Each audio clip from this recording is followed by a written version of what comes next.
இந்த பகவத்கீதை உண்மை இருவில் தொடர் சொற்பொழிவுக்கு உங்களை வரவேற்கிறேன். நீங்கள் எல்லாரும் பகவத்கீதை அறிமுகம் படிச்சுட்டு வந்துட்டீங்களா? யார் முழுமையாக படிக்கல?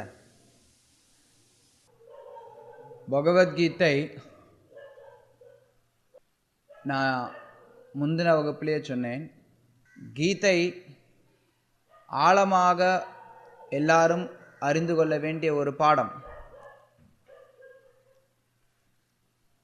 அதில் ஆச்சாரியர்கள் ஏறக்குறைய எல்லா ஆச்சாரியர்களுமே, பிரதான ஆச்சாரியர்கள் எல்லாருமே பகவத்கீதைக்கு விளக்க உரை கொடுத்துருக்காங்க. இந்த விளக்க உரைகளின் அடிப்படையில் நம்ம பகவத்கீதையை தெரிந்து கொள்ள வேண்டும். அதனால் நம்ம ஆயுள் முழுக்க படித்தால் கூட பகவத்கீதையில் பல விஷயங்களை நம்மளால் கிரகிக்க முடியும். அதனால் நான் குறிப்பிட்டு சொன்னேன், இந்த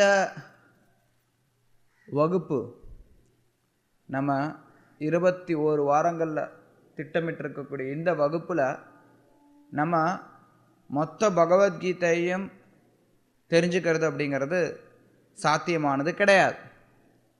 இன்னும் சொல்லப்போனால் பகவத்கீதை உண்மையுள் ஸ்ரீல பிரபுபாதருடைய விளக்க உரைகள் மொத்தத்தையும் தெரிஞ்சுக்கிறது கூட சாத்தியமானதல்ல.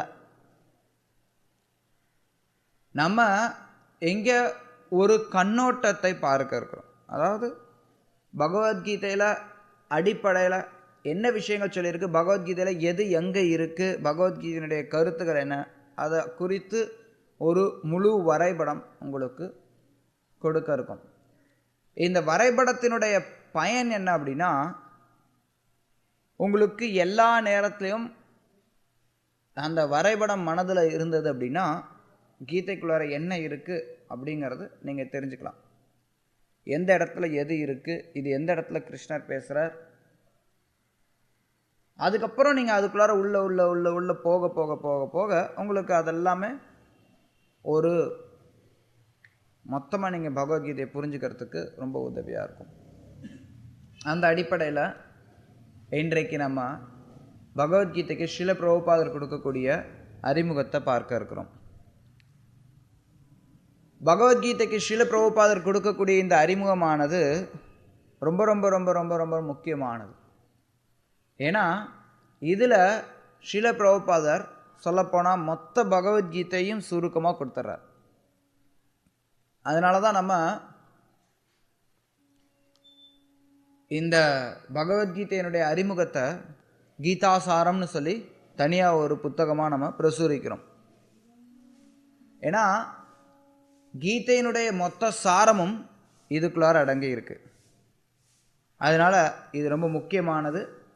இதில் கவனமாக நம்ம பார்க்கணும். இந்த அறிமுகத்தை மட்டுமே நம்ம பார்த்தோம் அப்படின்னாலே அதையே நம்ம ஒரு வருஷம் ஃபுல்லாக பார்க்கலாம்.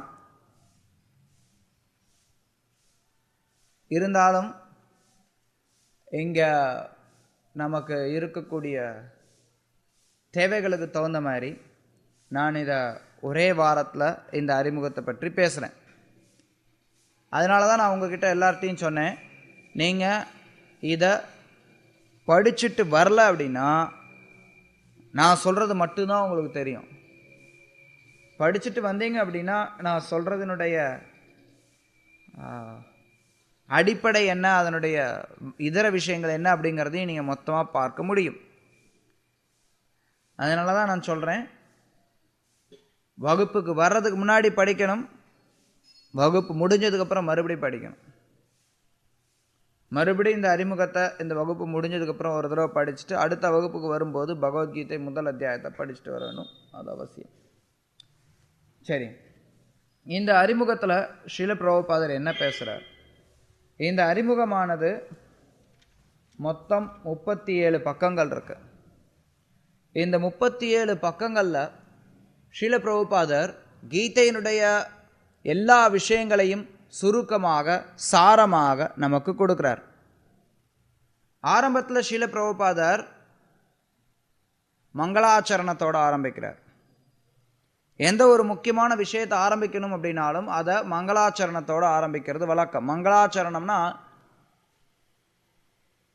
உயர்ந்தவர்களை நம்ம வணங்குறது. ஆன்மீக குருவை, ஆச்சாரியர்கள், இதர ஆச்சாரியர்களை, பகவானை, பகவானுடைய பல்வேறு ரூபங்களை வணங்குறது பழக்கம். அதன் அடிப்படையில் ஸ்ரீல பிரபுபாதர் சில முக்கியமான பிரார்த்தனைகளை அல்லது பிரபலமான சில பிரார்த்தனைகளை முன்வைத்து இங்கே மங்களாச்சரணத்தை வைக்கிறார். முதல்ல அவர் தன்னுடைய ஆன்மீக குருவிற்கு நமஸ்காரங்களை தெரிவிக்கிறார். ஓம் அஜ்ஞான திமிராந்தஸ்ய ஞானாஞ்சன ஸலாக்ய சக்ஷுருன்மிலிதம் ஏன தஸ்மை ஸ்ரீ குரவே நமஹ. நான் அறியாமையின் இருளில் பிறந்தவன், எனது கண்களை ஞான ஒளியால் திறந்த எனது ஆன்மீக குருவிற்கு எனது வணக்கங்களை சமர்ப்பிக்கின்றேன். அதைத் தொடர்ந்து ஸ்ரீல ரூப கோஸ்வாமிக்கும், அதைத் தொடர்ந்து ஒரு நீண்ட பட்டியலின் மூலமாக எண்ணற்ற நபர்களுக்கும் ஸ்ரீல பிரபுபாதர் தன்னுடைய வந்தனங்களை தெரிவிக்கிறார். அதற்கடுத்து கிருஷ்ணரை வணங்குறார், ராதையை வணங்குறார், எல்லா பக்தர்களையும் வணங்குறார், பஞ்ச தத்துவங்களை வணங்குறார், ஹரே கிருஷ்ண மகாமந்திரத்தை சொல்லி தன்னுடைய மங்களாச்சரணத்தை முடிக்கிறார். ஸ்ரீல பிரபுபாதர் அவருடைய பகவத்கீதை இந்த அறிமுகத்தில் எடுத்தறிமே அவர் சொல்கிறார், பகவத்கீதை கீதோபனிஷத் அப்படின்னு அறியப்படுது. நீங்கள் பார்த்தீங்கன்னா இந்த பகவத்கீதையினுடைய ஆரம்பத்தில் கீதோபனிஷத் பகவத்கீதை உண்மை இருவில்னு போட்டிருக்கும். கீதோபனிஷத் அப்படிங்கிறது சமஸ்கிருதத்தில் இருக்கும், கீழே பகவத்கீதை உண்மை இருவில்னு இருக்கும். ஸ்ரீல பிரபுபாதர், நான் போன தடவை போன வகுப்பில் நான் சொன்னேன், ஸ்ரீல பிரபுபாதர் அவருடைய கிரகஸ்த வாழ்க்கையிலேயே பகவத்கீதையை பிரசுரிக்கணும் அப்படின்னு சொல்லி பிரியப்பட்டார்னு. ஸோ ஸ்ரீல பிரபுபாதர் அப்போ பகவத்கீதைக்கு விளக்குரை எழுதணும் அப்படின்னு பிரியப்பட்டப்ப அவர் வைத்திருந்த தலைப்பு கீதோபனிஷத். நீங்கள் அப்போ இருந்த பேக் டு காட்ஹெட் பத்திரிகையில் பார்த்தீங்கன்னா பிரபுபாதர் விளம்பரம் பண்ணுவார், கீதோபனிஷத் விரைவில் வர இருக்கிறது, இப்பயே நீங்கள் உங்களுடைய பிரதிகளுக்கு பதிவு செய்து கொள்ளுங்கள் அப்படின்னு. ஸோ கீதோபனிஷத் அப்படிங்கிற பேரில் பிரபுபாதர் பகவத்கீதையை வெளியிடணும் அப்படின்னு தான் பிரியப்பட்டார் ஆரம்பத்தில். அதுக்கப்புறம் பிரபுபாதர் அதை பகவத்கீதா ஆஸ் இட் இஸ் அப்படின்னு வெளியிட்டார். ஸ்ரீல பிரபுபாதர் இங்கே இந்த பகவத்கீதைக்கு என்ன அவசியம், பகவத்கீதைக்கு எத்தனையோ உரைகள் இருக்கிற பட்சத்தில் இந்த பகவத்கீதைக்கு இன்னொரு உரைக்கு என்ன அவசியம் அப்படிங்கிற ஒரு கேள்வியோட அவர் பகவத்கீதைக்கான அறிமுகத்தை ஆரம்பிக்கிறார். ஸோ இதை ஆரம்பித்து அடுத்து வரக்கூடிய 6 பக்கங்களில் ஸ்ரீல பிரபுபாதர் பகவத்கீதை எப்படி நம்ம ஏற்றுக்கொள்ள வேண்டும் அப்படிங்கிறத தெளிவுபடுத்துகிறார். முதல்ல பகவத்கீதையில் என்ன இருக்குது, ஏது இருக்குது, பகவத்கீதை ஏன் எதுக்கு அப்படிங்கிறதெல்லாம் சொல்கிறதுக்கு முன்னாடி பகவத்கீதையை நாம் எப்படி ஏற்றுக்கொள்ள வேண்டும் அப்படிங்கிறத ஸ்ரீல பிரபுபாதர் தெளிவுபடுத்துகிறார். பிரபுபாதர்கிட்ட ஒரு அமெரிக்க பெண்மணி வந்து பகவத்கீதைக்கு நீங்கள் பகவத்கீதையை பற்றி நிறைய பேசுகிறீங்க, பகவத்கீதைக்கு ஏதாவது ஒரு அதிகாரப்பூர்வமான விளக்க உரை இருக்கா அப்படின்னு சொல்லி கேட்டப்ப ஸ்ரீல பிரபுபாதர் இங்கே குறிப்பிடுறார், என்னால் அப்படி எந்த ஒரு விளக்க உரையும் என்னால் கொடுக்க முடியல. ஏன்னா இருக்கக்கூடிய எல்லா விளக்க உரைகளும் ஏதாவது ஒரு உள்நோக்கத்தோடு இருக்குது. யாரெல்லாம் அதுக்கு விளக்க உரை கொடுத்துருக்குறாங்களோ கருத்துரையாளர்கள் ஒவ்வொருத்தரும் அவங்களுடைய சொந்த கருத்துக்களை அதில் புனைஞ்சிருக்காங்க. அதனால் எந்த ஒரு கீதையும் தன்னால் அவங்களுக்கு பரிந்துரை செய்ய முடியல. அதனால் தானே பகவத்கீதைக்கு ஒரு விளக்க உரை எழுதலாம் அப்படின்னு சொல்லி ஸ்ரீல பிரபுபாதர் முடிவு பண்ணுறார். அதற்கு பிரபுபாதர் ஒரு உதாரணம் கொடுக்குறார். ஒரு மருந்தை நம்ம உட்கொள்ளணும் அப்படின்னா அந்த மருந்தை எப்படி நம்ம எடுத்துக்கிறது, அந்த மருந்தினுடைய தலைப்பு காகிதத்தில் இந்த மருந்தை எப்படி சாப்பிடணும்னு எழுதியிருக்கோ அதுக்கு தகுந்த மாதிரி எடுத்துக்கணும். இல்லை அந்த மருந்தை நமக்கு பரிந்துரைக்கக்கூடிய மருத்துவர் அதை எப்படி சாப்பிடணும்னு சொல்கிறாரோ அது மாதிரி எடுத்துக்கணும். இது மருந்து தானே அப்படின்னு நினச்சிட்டு நம்ம நினச்ச மாதிரி நம்மளால் எடுத்துக்கொள்ள முடியாது. அப்படி எடுத்துக்கிட்டோம் அப்படின்னா அந்த மருந்து நம்மளுடைய வியாதியை குணப்படுத்தாது. எந்த வியாதிக்கு எந்த மருந்தோ அந்த மருந்து தான் எடுத்துக்கணும். மருந்து தானே வேணும், எனக்கு உடம்பு சரியில்லை, காய்ச்சல், மருந்து தானே வேணும் அப்படின்னு சொல்லிட்டு ஏதாவது உடம்பு கை கால் வலிக்கு இருக்கக்கூடிய மருந்தை எடுத்து சாப்பிட்டோம் அப்படின்னா அது நம்மளுடைய வியாதியை குணப்படுத்தாது, வியாதியை சில நேரங்களில் அதிகப்படுத்தலாம். அதனால் பகவத்கீதையை நம்ம ஏற்றுக்கொள்ளணும் அப்படின்னா கீதையில் கிருஷ்ணர் எப்படி இதை ஏற்றுக்கொள்ளணும்னு சொல்கிறாரோ அதே மாதிரி ஏற்றுக்கொள்வது உச்சிதமானது. கீதையில் கிருஷ்ணர் இதை எப்படி ஏற்றுக்கொள்ளணும்னு சொல்கிறார், கிருஷ்ணர் கீதையில் நமக்கு அறிவுறுத்துறார், தானே முழுமுதற் கடவுள் அப்படின்னு. யாரெல்லாம் பகவத்கீதையை ஏற்றுக்கொள்ளணுமோ அவங்க கிருஷ்ணரை முழுமுதற் கடவுளாக ஏற்றுக்கொள்ள வேண்டும். பகவத்கீதையில் பகவான் அப்படிங்கிற சொல் கிருஷ்ணருக்கு உபயோகிக்கப்படுது. மற்றவர்களுக்கெல்லாம் அர்ஜுன, திருத்ராஷ்டிர, சஞ்சயா இப்படி சொல்லப்படுது. கிருஷ்ணருக்கு வரும்போது மட்டும் ஸ்ரீ பகவானுவாச்சன்னு வருது.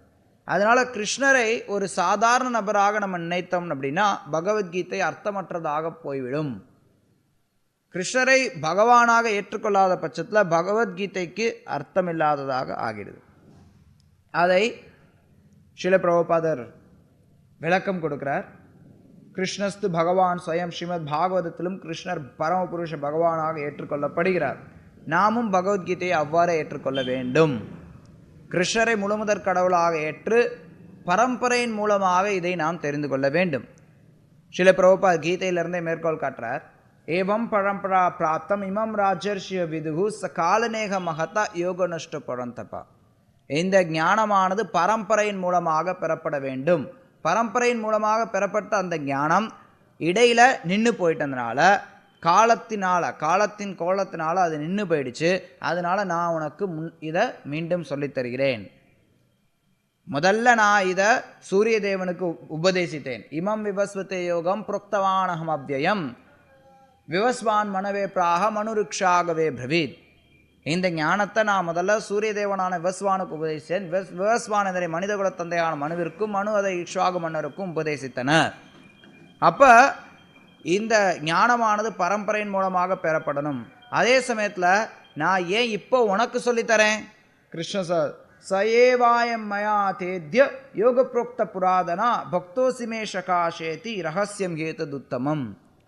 ஏன்னா நீ என்னுடைய பக்தன், என்னுடைய நண்பன். அந்த காரணத்தினால நான் இப்போ உன்னை மாணவனாக வைத்து இந்த பகவத்கீதையை ஆரம்பிக்கின்றேன். அப்போ பகவத்கீதை அப்படிங்கிறது பரம்பரையின் மூலமாக அணுகப்படணும். அதே சமயத்தில் பக்தியின் மூலமாக அணுகப்பட வேண்டும். யார் ஒருத்தர் பக்தர்களோ அவங்களுக்கு தான் கிருஷ்ணர் பகவத்கீதையை சொல்லித்தரார். பக்தனாக ஒருத்தன் இருக்கணும் அப்படின்னா பகவானுக்கும் கிருஷ்ணருக்கும் இடையில் இருக்கக்கூடிய அந்த உறவானது எப்படிப்பட்டதாக இருக்கு? பக்தன் அப்படின்னா 5 விதத்தில் பகவானோட ஒருத்தர் உறவு கொள்ள முடியும். சாந்தமான முறையில் பகவானோட உறவு கொள்ளலாம், ஒரு தொண்டனாக உறவு கொள்ளலாம், நண்பனாக உறவு கொள்ளலாம், பகவானுடைய பெற்றோராக உறவு கொள்ளலாம், அல்லது பகவானுடைய காதலராக உறவு கொள்ளலாம். இப்படி 5 விதத்தில் பகவானோட உறவு கொள்ள வேண்டும். இந்த ஏதாவது ஒரு விதத்தில் பகவானோட உறவு கொண்டிருக்கக்கூடிய நபர்களுக்கு பகவத்கீதை அவசியமான ஒன்று, அல்லது பகவத்கீதை அவங்களுக்கான புத்தகம், எல்லாருக்குமான புத்தகம் கிடையாது. ஸ்ரீல பிரபுபா இங்கே சொல்கிறார், அர்ஜுனன் கிருஷ்ணரோட நட்பு ரீதியில் உறவு கொண்டிருந்தான். அது அவனுடைய சொரூபம். உண்மையில் ஒவ்வொரு ஜீவன்களும், எல்லா ஜீவன்களுக்கும் பகவானோட நித்தியமான உறவு இருக்கிறது. அந்த உறவை எல்லா ஜீவன்களும் மறந்து இருக்கிறார்கள். அந்த உறவில் நம்ம மீண்டும் நிலை பெறக்கூடியது தான் சுரூப சுத்தி. அதனால் இந்த உண்மையான உறவு நமக்கு இருக்குது. அந்த உறவின் மூலமாக நம்ம பகவத்கீதையை புரிந்து கொள்ள வேண்டும். பகவானோட பக்தனாக நம்ம இருந்தோம் அப்படின்னா அப்போ நம்மளால் பகவத்கீதையை புரிந்து கொள்ள முடியும். பகவத்கீதையை மேலும் எப்படி ஏற்றுக்கொள்ளணும்? முதலே பிரபுபா சொன்னார், கிருஷ்ணரை முழுமுதற் கடவுளாக ஏற்றுக்கொள்ள வேண்டும் அப்படின்னு. அதையே மீண்டும் அவர் இன்னும் ஆழமாக அர்ஜுனன் எப்படி ஏற்றுக்கொண்டானோ அதே மாதிரி ஏற்றுக்கொள்ள வேண்டும். அர்ஜுனன் எப்படி ஏற்றுக்கொண்டான்? அர்ஜுனன் கிருஷ்ணர் கிட்ட சொல்றான், பரபிரம்மா பரம்தாமா பவித்ரம் பரமம் பவாம் புருஷம் சாஸ்வதம் திவ்யம் ஆதி தேவம் அஜாம்பி பூம். கிருஷ்ணா, நீங்க தான் பரபிரம்மம், உயர்ந்த பிரம்மன் அல்லது முழுமுதற் கடவுள் நீங்களே. பரந்தாமர், எல்லாவற்றினுடைய இருப்பிடம் நீங்களே. பவித்ரம், இருக்கிறதுலே மிக தூய்மையானவர் நீங்களே. பரமம் பவான், இருக்கிறதுலே மிக பெரியவர் நீங்க. புருஷம், நீங்க ஒரு நபர். சாஸ்வதம், நித்தியமானவர். திவ்யம், திவ்யமானவர். ஆதி தேவம், எல்லா தேவர்களுக்கும் ஆதியானவர். அஜா, பிறப்பற்றவர். விபு, மிக பெரியவர். இப்படி ஒருத்தர் கிருஷ்ணரை உணர்ந்து கிருஷ்ணரை முழுமுதற் கடவுளாக ஏற்று அவரை ஏற்றுக்கொள்ளணும். இதெல்லாம் சரிங்க, கிருஷ்ணர் அர்ஜுனனுடைய நண்பர், அதனால அர்ஜுனன் கிருஷ்ணரை இந்த மாதிரி புகழ்றான் அப்படின்னு ஒருத்தர் நினைக்கலாம். கிடையாது. அதை அர்ஜுனன் ஒப்புக்கொள்ளவில்லை. அர்ஜுனன் இது மாதிரி யாராவது சொல்லுவாங்க அப்படிங்கிறனால கிருஷ்ணர் கிட்ட அர்ஜுனன் சொல்கிறான், ஆகுஸ்துவாம் ருஷய சர்வே தேவர்ஷி நாரதஸ்ததா அசுதோ தேவலோ வியாச ஸ்வயம் சைவ பிரவீஷிமே. இந்த விஷயத்தை நீங்கள் தான் பரபிரமா, நீங்கள் தான் பரந்தாமன், நீங்கள் தான் ஆதிதேவர் அப்படிங்கிற விஷயத்தை இதற்கு முன்னாடி எத்தனையோ ரிஷிகள் சொல்லியிருக்கிறாங்க. அதில் அவர் உதாரணம் கொடுக்குற அசித்தர், தேவலர், வியாசர், நாரதர், இவங்க எல்லாரும் இதே விஷயத்தை சொல்லியிருக்காங்க. இப்போ ஸ்வயம் சைவ பிரவீஷிமே, நீங்களும் அதே விஷயத்தை சொல்கிறீங்க. அதனால இந்த விஷயத்தை நான் ஏற்றுக்கொள்கிறேன். அது மட்டும் இல்லாமல் கிருஷ்ணரை இப்படி முழுமுதற் கடவுளாக ஏற்றுக்கொள்றது மட்டும் இல்லாமல் பகவத்கீதையில் என்ன சொல்லியிருக்கோ அதை முழுமையாக ஏற்றுக்கொள்கிறான் அர்ஜுனன். சில பேர் என்னென்னா பகவத்கீதையை ஓரளவு ஏற்றுப்பாங்க, முழுசாக ஏற்றுக்கொள்ள மாட்டார்கள். அதுவும் கண்டிக்கத்தக்க ஒன்று. பகவத்கீதையை ஒருத்தர் படிக்கணும் அப்படின்னா, ஏற்றுக்கொள்ளணும் அப்படின்னா, கீதையில் சொல்லியிருக்கக்கூடிய எல்லா விஷயங்களையும் பூர்ணமாக ஏற்றுக்கொள்ள வேண்டும். ஒரு பகுதியை ஏற்றுட்டு மறுபகுதியை நிராகரிக்க கூடாது. அதற்கும் ஸ்ரீல பிரபுபாத் சுட்டி காட்டுறார் அர்ஜுனனுடைய வாக்கியத்தை, சர்வமேத திருத்தம் மன்யே எம்மாம் வதசி கேசவ நகீதே பகவான் வியக்திம் விது தேவான தானவ. சர்வம் வேத்த திருத்தம் மன்யே எம்மாம் வதசி கேசவா. கேசவா, நீங்க என்னெல்லாம் சொல்றீங்களோ அதை எல்லாத்தையும் நான் அப்படியே ஏற்றுக்கொள்கிறேன். பகவத்கீதையை நம்ம பக்தியின் மூலமாக ஏற்கணும், கிருஷ்ணரிடம் சரணடைய வேண்டும், பரம்பரையின் மூலமாக இருக்கணும், அர்ஜுனனை போல முழுமையாக ஏற்க வேண்டும். இப்படி நம்ம ஏற்றுக்கொண்டால்தான் பகவத்கீதைக்குள்ளார நம்ம நுழைய முடியும். ஸ்ரீல பிரபுபாதர் இதை நமக்கு முதல்ல தெளிவுபடுத்துகிறார். அதுக்கடுத்து ஸ்ரீல பிரபுபாதர் பகவத்கீதையினுடைய நோக்கம் என்ன? சரி, பகவத்கீதை இப்படி அணுகணும் சொல்றீங்க, சரி, இந்த பகவத்கீதையை எதற்காக நான் தெரிந்து கொள்ள வேண்டும்? ஸ்ரீல பிரபுபாதர் சுட்டி காட்டுறார், பகவத்கீதை அப்படிங்கிறது இங்கே ஆறாவது பக்கத்தினுடைய கீழே இருந்து ஆரம்பமாகுது. அதற்கு முன்னாடியும் சொல்கிறார். நல்ல இந்த முழு பேராகிராஃபே ரொம்ப முக்கியமானது. நான் அதை படிச்சுட்டு அடுத்த டாபிக் போகிறேன். பகவத்கீதை பக்தி உணர்வுடன் அணுகப்பட வேண்டும். தான் ஸ்ரீகிருஷ்ணருக்கு சமமானவன் என்றோ, ஸ்ரீகிருஷ்ணர் சாதாரண மனிதர் என்றோ எண்ணக்கூடாது. அவர் ஒரு மிகச்சிறந்த மனிதர் என்று கூட எண்ணக்கூடாது. பகவான் ஸ்ரீகிருஷ்ணர் புருஷோத்தமரான முழுமுதற் கடவுளாவார். எனவே பகவத்கீதையை புரிந்து கொள்ள முயல்பவர் குறைந்தபட்சம் ஏட்டளவிலாவது ஸ்ரீகிருஷ்ணரை புருஷோத்தமரான முழுமுதற் கடவுளாக ஏற்க வேண்டும். அந்த அடக்கமான மனோநிலையினால் பகவத்கீதையை நம்மால் புரிந்து கொள்ள இயலும். இதுவே பகவத்கீதையின் கூற்றும் அர்ஜுனனின் கூற்றுமாகும். பகவத்கீதை ஒரு ஆழ்ந்த புதிர் என்பதால் அடக்கமான நிலையில் பயின்றாலன்றி இதனை புரிந்து கொள்வது மிக கடினம். நான் படித்து நான் தெரிஞ்சுக்கொள்ள போகிறேன் அப்படிங்கிற ஒரு எண்ணத்தோடு நம்ம பகவத்கீதையை அணுகணும் அப்படின்னா என்றைக்கும் பகவத்கீதையை புரிந்து கொள்ள முடியாது. சரி, பகவத்கீதை இப்படி தெரிந்து கொள்ளணும்னு சொல்கிறீங்க, அது ஏன் தெரிந்து கொள்ளணும்? பகவத்கீதை எதற்காக இருக்குது? பகவத்கீதைனா என்ன? அதை ஸ்ரீல பிரபுபாத் தொடர்ந்து சொல்கிறார். பகவத்கீதை என்றால் என்ன? பௌதிக வாழ்வின் அறியாமையிலிருந்து மனித குலத்தை விடுவிப்பதே பகவத்கீதை நோக்கமாகும். கீதையினுடைய நோக்கத்தை பற்றி இங்கே சொல்கிறார். பகவத்கீதை எதற்காக? பகவத்கீதைனா என்ன? இந்த உலகத்தில் மக்கள் எல்லாரும் மிகப்பெரிய துன்பத்தில் இருக்கிறாங்க. எல்லாருமே துன்பத்தில் கஷ்டப்பட்டு இருக்காங்க. ஒவ்வொருத்தரும் கஷ்டப்பட்டு இருக்காங்க. அர்ஜுனன் துன்பத்தில் இருந்தான். அர்ஜுனன் ரொம்ப சிக்கலான ஒரு சூழ்நிலையில் இருந்தான். அந்த சூழ்நிலையில் அர்ஜுனன் கிருஷ்ணரிடம் சரணடைந்தான். அப்படி கிருஷ்ணரிடம் சரணடைந்த அர்ஜுனனுக்கு பகவத்கீதை உபதேசிக்கப்பட்டது. அதன் மூலமாக அர்ஜுனன் தன்னுடைய குழப்பங்கள்லேருந்து, தன்னுடைய சிக்கல்லேருந்து, பிரச்சனைகள்லேருந்து விடுபட்டான். அதே மாதிரி மனித சமுதாயம் மொத்தத்தையும் அதனுடைய குழப்பமான சூழ்நிலையிலிருந்து விடுவிக்கக்கூடியது பகவத்கீதை. ஸ்ரீல பிரபுபாத் இங்கே சொல்கிறார், நம்மளுடைய வாழ்க்கை துன்பமயமானது கிடையாது. ஆனால் நம்ம துன்பமயமான வாழ்க்கையில் இருக்கிறோம். துன்பமயமான வாழ்க்கையில் தள்ளப்பட்டிருக்கிறோம். இந்த துன்பமயமான வாழ்க்கையிலிருந்து எப்படி விடுபடுறது அப்படிங்கிற வழிமுறையை பகவத்கீதை நமக்கு சொல்லித்தருது. எத்தனையோ நபர்கள் எல்லாருமே துன்பப்படுறாங்க. ஆனால் அந்த துன்பப்படக்கூடிய நபர்களில் யாராவது சில மக்கள் மட்டும்தான் நான் ஏன் துன்பப்படுகிறேன் அப்படிங்கிற கேள்வியை கேட்கின்றான். இந்த துன்பத்திலேருந்து எப்படி விடுதலை பெறதுங்கிற கேள்வியை கேட்கிறான். அப்படி யார் ஒருத்தர் கேள்வி கேட்குறாங்களோ அப்போ தான் அவங்களுடைய மனித வாழ்க்கை அப்படிங்கிறது ஆரம்பமாகுது. அதாத்தோ பிரம்ம ஜிக்யாசா. மனித வாழ்க்கை அப்படிங்கிறது பிரம்மனை பற்றி கேள்வி கேட்பதற்கானது. அத்தகைய மனித வாழ்க்கை அப்போ தான் ஆரம்பமாகுது. அப்படி கேள்வி கேட்கக்கூடிய நபர்களுக்கானது பகவத்கீதை. வாழ்வின் உண்மையான நோக்கத்தை மனிதனுக்கு சொல்லித்தர்றதுக்காக, அவன் எந்த விஷயத்தை மறந்து இருக்கிறானோ அதனை மீண்டும் அவனுக்கு நினைவூட்டுறதுக்காக பகவத்கீதை போதிக்கப்படுகிறது. உண்மையில் கீதை அப்படிங்கிறது மொத்த மனித சமுதாயத்திற்குமானது. ஸ்ரீல பிரபுபாத் இந்த இடத்துல அதையும் சுட்டி காட்டுறார். ஏதோ கீதை அப்படிங்கிறது அர்ஜுனனுக்கு கிருஷ்ணர் சொன்னது அப்படிங்கிறது மட்டும் கிடையாது. கீதையானது எல்லா மனித சமுதாயத்திற்குமானது.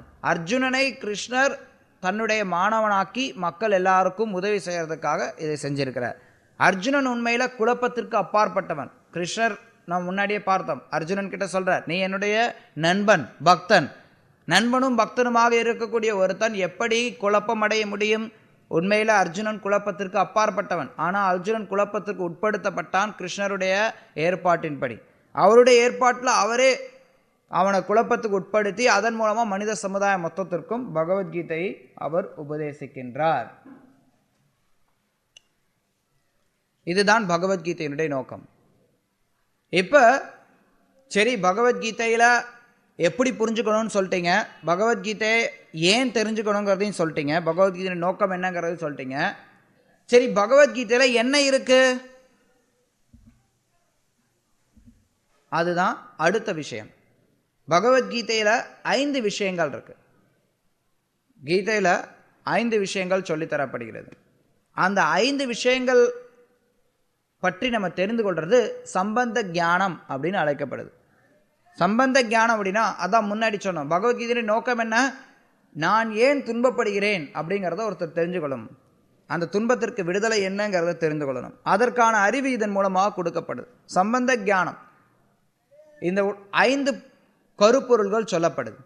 ஈஸ்வர, ஜீவ, பிரகிருதி, கால, கர்ம. இந்த 5 விஷயங்களை பற்றி பகவத்கீதை விளக்குதுன்னு சொல்லி ஸ்ரீல பிரபுபாதர் சொல்றார். பகவத்கீதை 5 அடிப்படை உண்மைகளை தெளிவாகவும் முழுமையாகவும் விளக்குகின்றது. முதல்ல பகவத்கீதையில் ஈஸ்வர அப்படின்னா கடவுள், எல்லாவற்றையும் கட்டுப்படுத்தக்கூடியவர், அவரை பற்றிய விளக்கங்களை பகவத்கீதை சொல்லித்தருது. அதுக்கப்புறம் ஜீவனை பற்றிய விளக்கங்களை சொல்லித்தரும். கீதை இந்த 5 விஷயங்களை சொல்லித்தருது. ஈஸ்வர, ஜீவா, பிரகிருதி, கால, கர்மா. பிரகிருதி அப்படின்னா இந்த இயற்கை, ஜட இயற்கை, அதை சுட்டி காட்டக்கூடியது.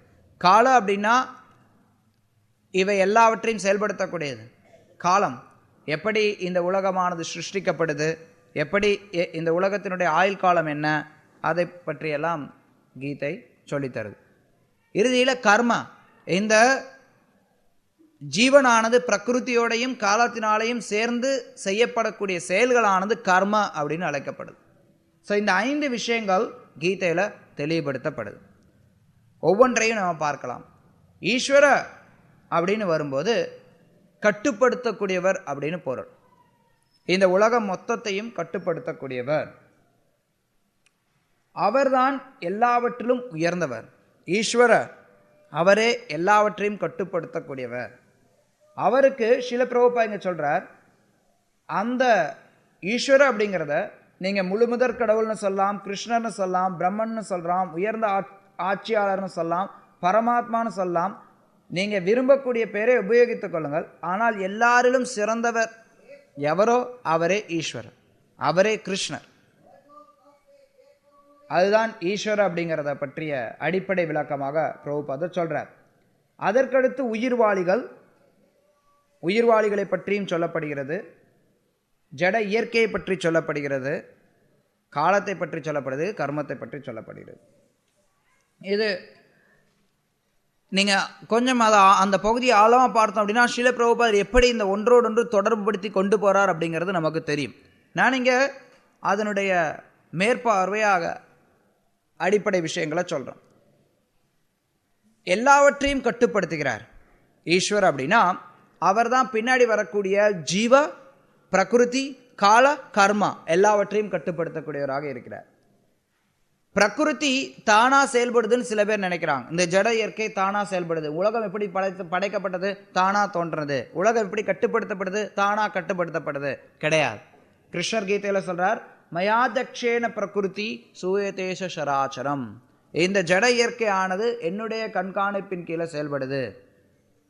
யாராவது பிரபுபாதர் சொல்றாரு இங்க, யாராவது ஒரு சில முட்டாள்களுக்கு தான் இந்த ஜட இயற்கை தானா செயல்படுறதாக நினைக்கின்றான், அல்லது ஒரு குழந்தையோட போல குழந்தைத்தனத்தோட இருக்கக்கூடியவன் தான் ஜட இயற்கை தானா செயல்படுறத நினைக்கிறான். சாதாரணமாக ஒரு சின்ன பையனுக்கு எப்படி ஒரு குதிரை இருக்குன்னு வச்சுக்கோங்க, அந்த குதிரை வண்டி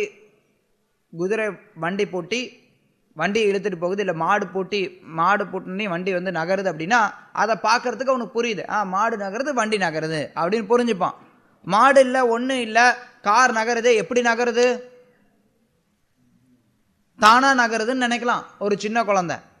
ஆனால் யார் ஒருத்தனுக்கு புத்தி இருக்கோ அவனால் புரிஞ்சு கொள்ள முடியும், இந்த காரில் என்ஜின் இருக்குது, இந்த என்ஜின்னால தான் இந்த வண்டி நகருது அப்படிங்கிறத அவனால் புரிஞ்சுக்க முடியும். ஆனால் புத்தி இல்லாதவனால் அதை புரிந்து கொள்ள முடியாது.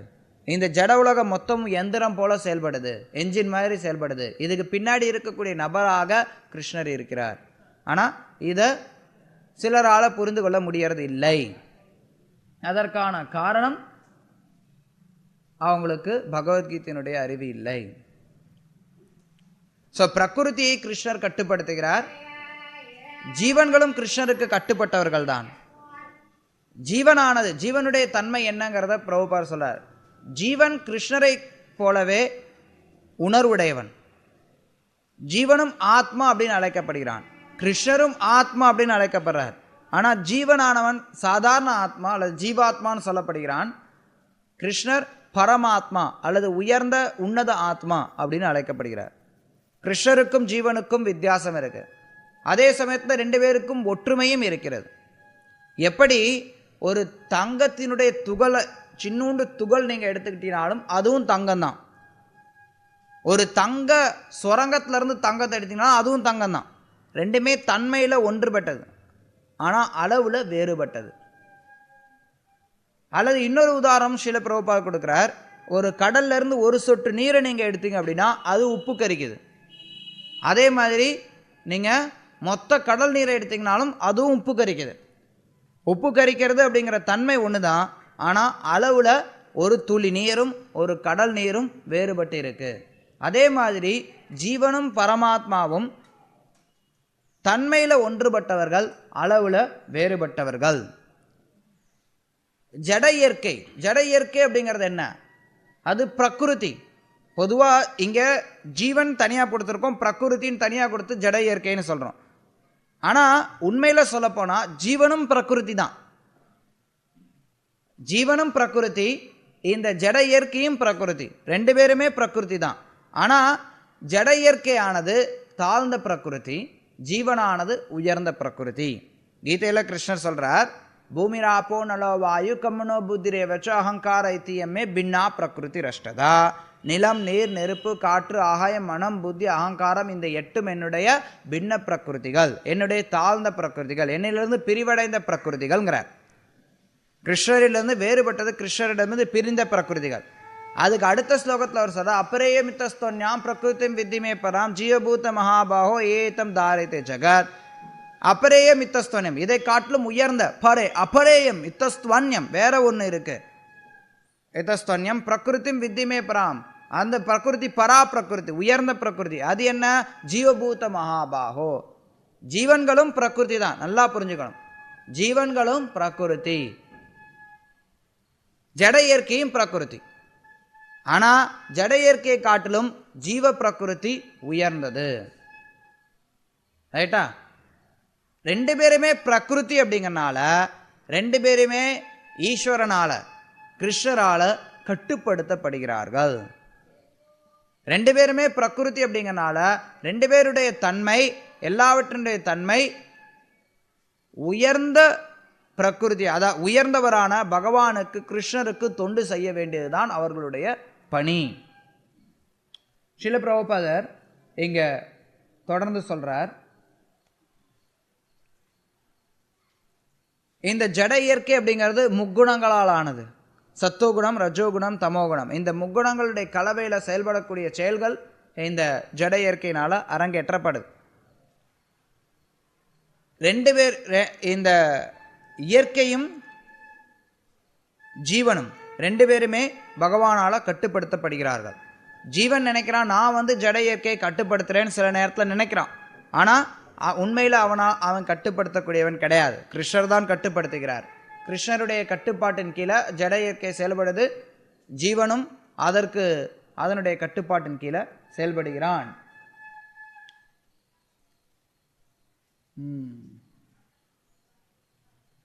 அதற்கடுத்து கர்மத்தை பற்றி ஸ்ரீல பிரபுபாதர் சொல்றார். கர்மா அப்படின்னா நினைவு கெட்டாத காலத்திலிருந்து நம்ம சேர்த்து வைத்து இருக்கக்கூடிய செயல்களுடைய விளைவுகள். இது கர்மம் அப்படின்னு அழைக்கப்படுது. எப்போ கர்மம் ஆரம்பமானது நமக்கு தெரியாது. எப்போ எந்த காரியத்தை செய்தோம் எதற்கான விளைவுகளை இப்போது அனுபவிக்கிறோம் அப்படிங்கிறது நமக்கு தெரியாது. நினைவு கெட்டாத காலத்திலிருந்து நம்ம அனுபவிக்கின்றோம். பிரபுபாதர் அதற்கு ஒரு உதாரணம் கொடுக்குறார். ஒரு வியாபாரி இருக்கான். அந்த வியாபாரி எவ்வளோ வியாபாரம் பண்ணுறானோ, எவ்வளோ சேர்த்து வைக்கிறானோ, அதுக்கு தகுந்த மாதிரி அவன்கிட்ட சொத்து இருக்குது. அதுக்கு தகுந்த மாதிரி அவன் செலவு பண்ணுறான்.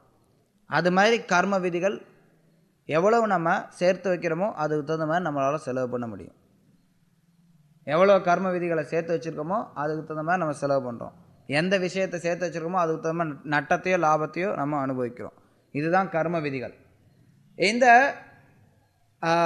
விஷயங்களில் ஈஸ்வர ஜீவ பிரகிருதி காலா இந்த நாலுமே நித்தியமானது. பிரகிருதி தோன்றி மறையுது, ஜட இயற்கையானது தோன்றி மறையுது. இருந்தாலும் அந்த சுழற்சி காலத்தினால நிரந்தரமாக இருந்துகிட்டே இருக்கு. காலத்தினுடைய கோலத்தில் பிரகிருதி படைக்கப்படுது, அழிக்கப்படுது. படைக்கப்பட்டு அழிக்கப்பட்டாலும் பிரகிருதி அப்படிங்கிறது எப்போவுமே இருந்துன்றது. அது மறையுது, தோன்றுது. ஆனால் அழிவடைகிறது கிடையாது. எப்பவுமே நித்தியமானது. ஜீவனும் நித்தியமானது, பகவானும் நித்தியமானவன், பகவானும் நித்தியமானவர், பிரகிருதியும் நித்தியமானது, காலமும் நித்தியமானது. ஆனால் கர்மமானது நித்தியமானது கிடையாது. கர்ம நித்தியமானது கிடையாது. கர்மத்தை ஒருத்தரால் உடை தெரிய முடியும். கர்மத்தை எளிதாக ஒருத்தர் உடை தெரிய முடியும். எளிதாக அப்படின்னா கீதையில் கொடுக்கக்கூடிய வழிமுறையை நம்ம பின்பற்றும் போது கர்ம பந்தத்தை ஒருத்தரால் உடை தெரிய முடியும். ஸ்ரீல பிரபுபாத் தொடர்ந்து சொல்றார், ஈஸ்வரனுக்கும் ஜீவனுக்கும் இருக்கக்கூடிய வேறுபாடு சேத்ரஜ்ஞா அப்படிங்கிறத வச்சு விளக்குறார். ரெண்டு பேருமே சேத்ரஜ்ஞா. சேத்ர அப்படின்னா உடல், கீதையில் சொல்லப்பட்டிருக்கு. சேத்ர அப்படின்னா உடல், உடலை குறிக்கக்கூடியது. சேத்ர அப்படின்னா நிலம் அல்லது உடல். சேத்ரஜ்ஞா அப்படின்னா உடலை அறிபவன். உடலை அறிபவர்கள் இருவர் இருக்கிறார்கள். இந்த உடலை அறிபவராக நான் ஆத்மா வீற்றிருக்கிறேன். இதே உடலை அறிபவராக கிருஷ்ணரும் இருக்கிறார். அவரும் இந்த உடலை அறிபவராக செயல்படுகிறார். ஆனால் அவர் எனக்கு என்னுடைய ஒரே ஒரு உடல் மட்டும்தான் தெரியும். ஆனால் கிருஷ்ணருக்கு எல்லாருடைய உடல்களும் தெரியும். அதனால அவர் எல்லாரையும் கட்டுப்படுத்துபவராக தனித்து நிற்கின்றார். இந்த ஜட இயற்கையானது தோன்றி மறையிறது, அது எப்படி நித்தியமானதாக செயல்படுது அப்படிங்கிறதுக்கு ஸ்ரீல பிரபுபாதர் ஒரு உதாரணம் கொடுக்கிறார். எப்படி வானில நகர்ந்து செல்லக்கூடிய மேகம், வானத்தில் மேகம் நகர்ந்து போகுது. மேகம் இருந்துட்டே தான் இருக்குது. அந்த மேகம் ஒரு இடத்துல இருந்து இன்னொரு இடத்துக்கு நகர்ந்து போகுது. அல்லது மழைக்காலத்தின் போது பயிர்கள் எல்லாம் வளமுறை செய்யப்படுது. மழை பெஞ்சது அப்படின்னா சில பயிர் முளைக்கும். மழை நின்று போனது அப்படின்னா அது காஞ்சி போகும். மறுபடியும் மழை வரும்போது முளைக்கும், மறுபடியும் அது காஞ்சி போகும். ஆனால் அந்த சுழற்சி இருந்துகிட்டே இருக்குது. மழை பெய்யறது, வானில மேகம் நகர்றது அப்படிங்கிற சுழற்சி இருந்துகிட்டே இருக்குது. அது மாதிரி தான் இந்த ஜட இயற்கையானது படைக்கப்பட்டு அழிக்கப்படுது. ஆனாலும் அது நித்தியமானது. கர்மா மட்டுமே நித்தியமானது கிடையாது, மற்றது எல்லாமே நித்தியமானது.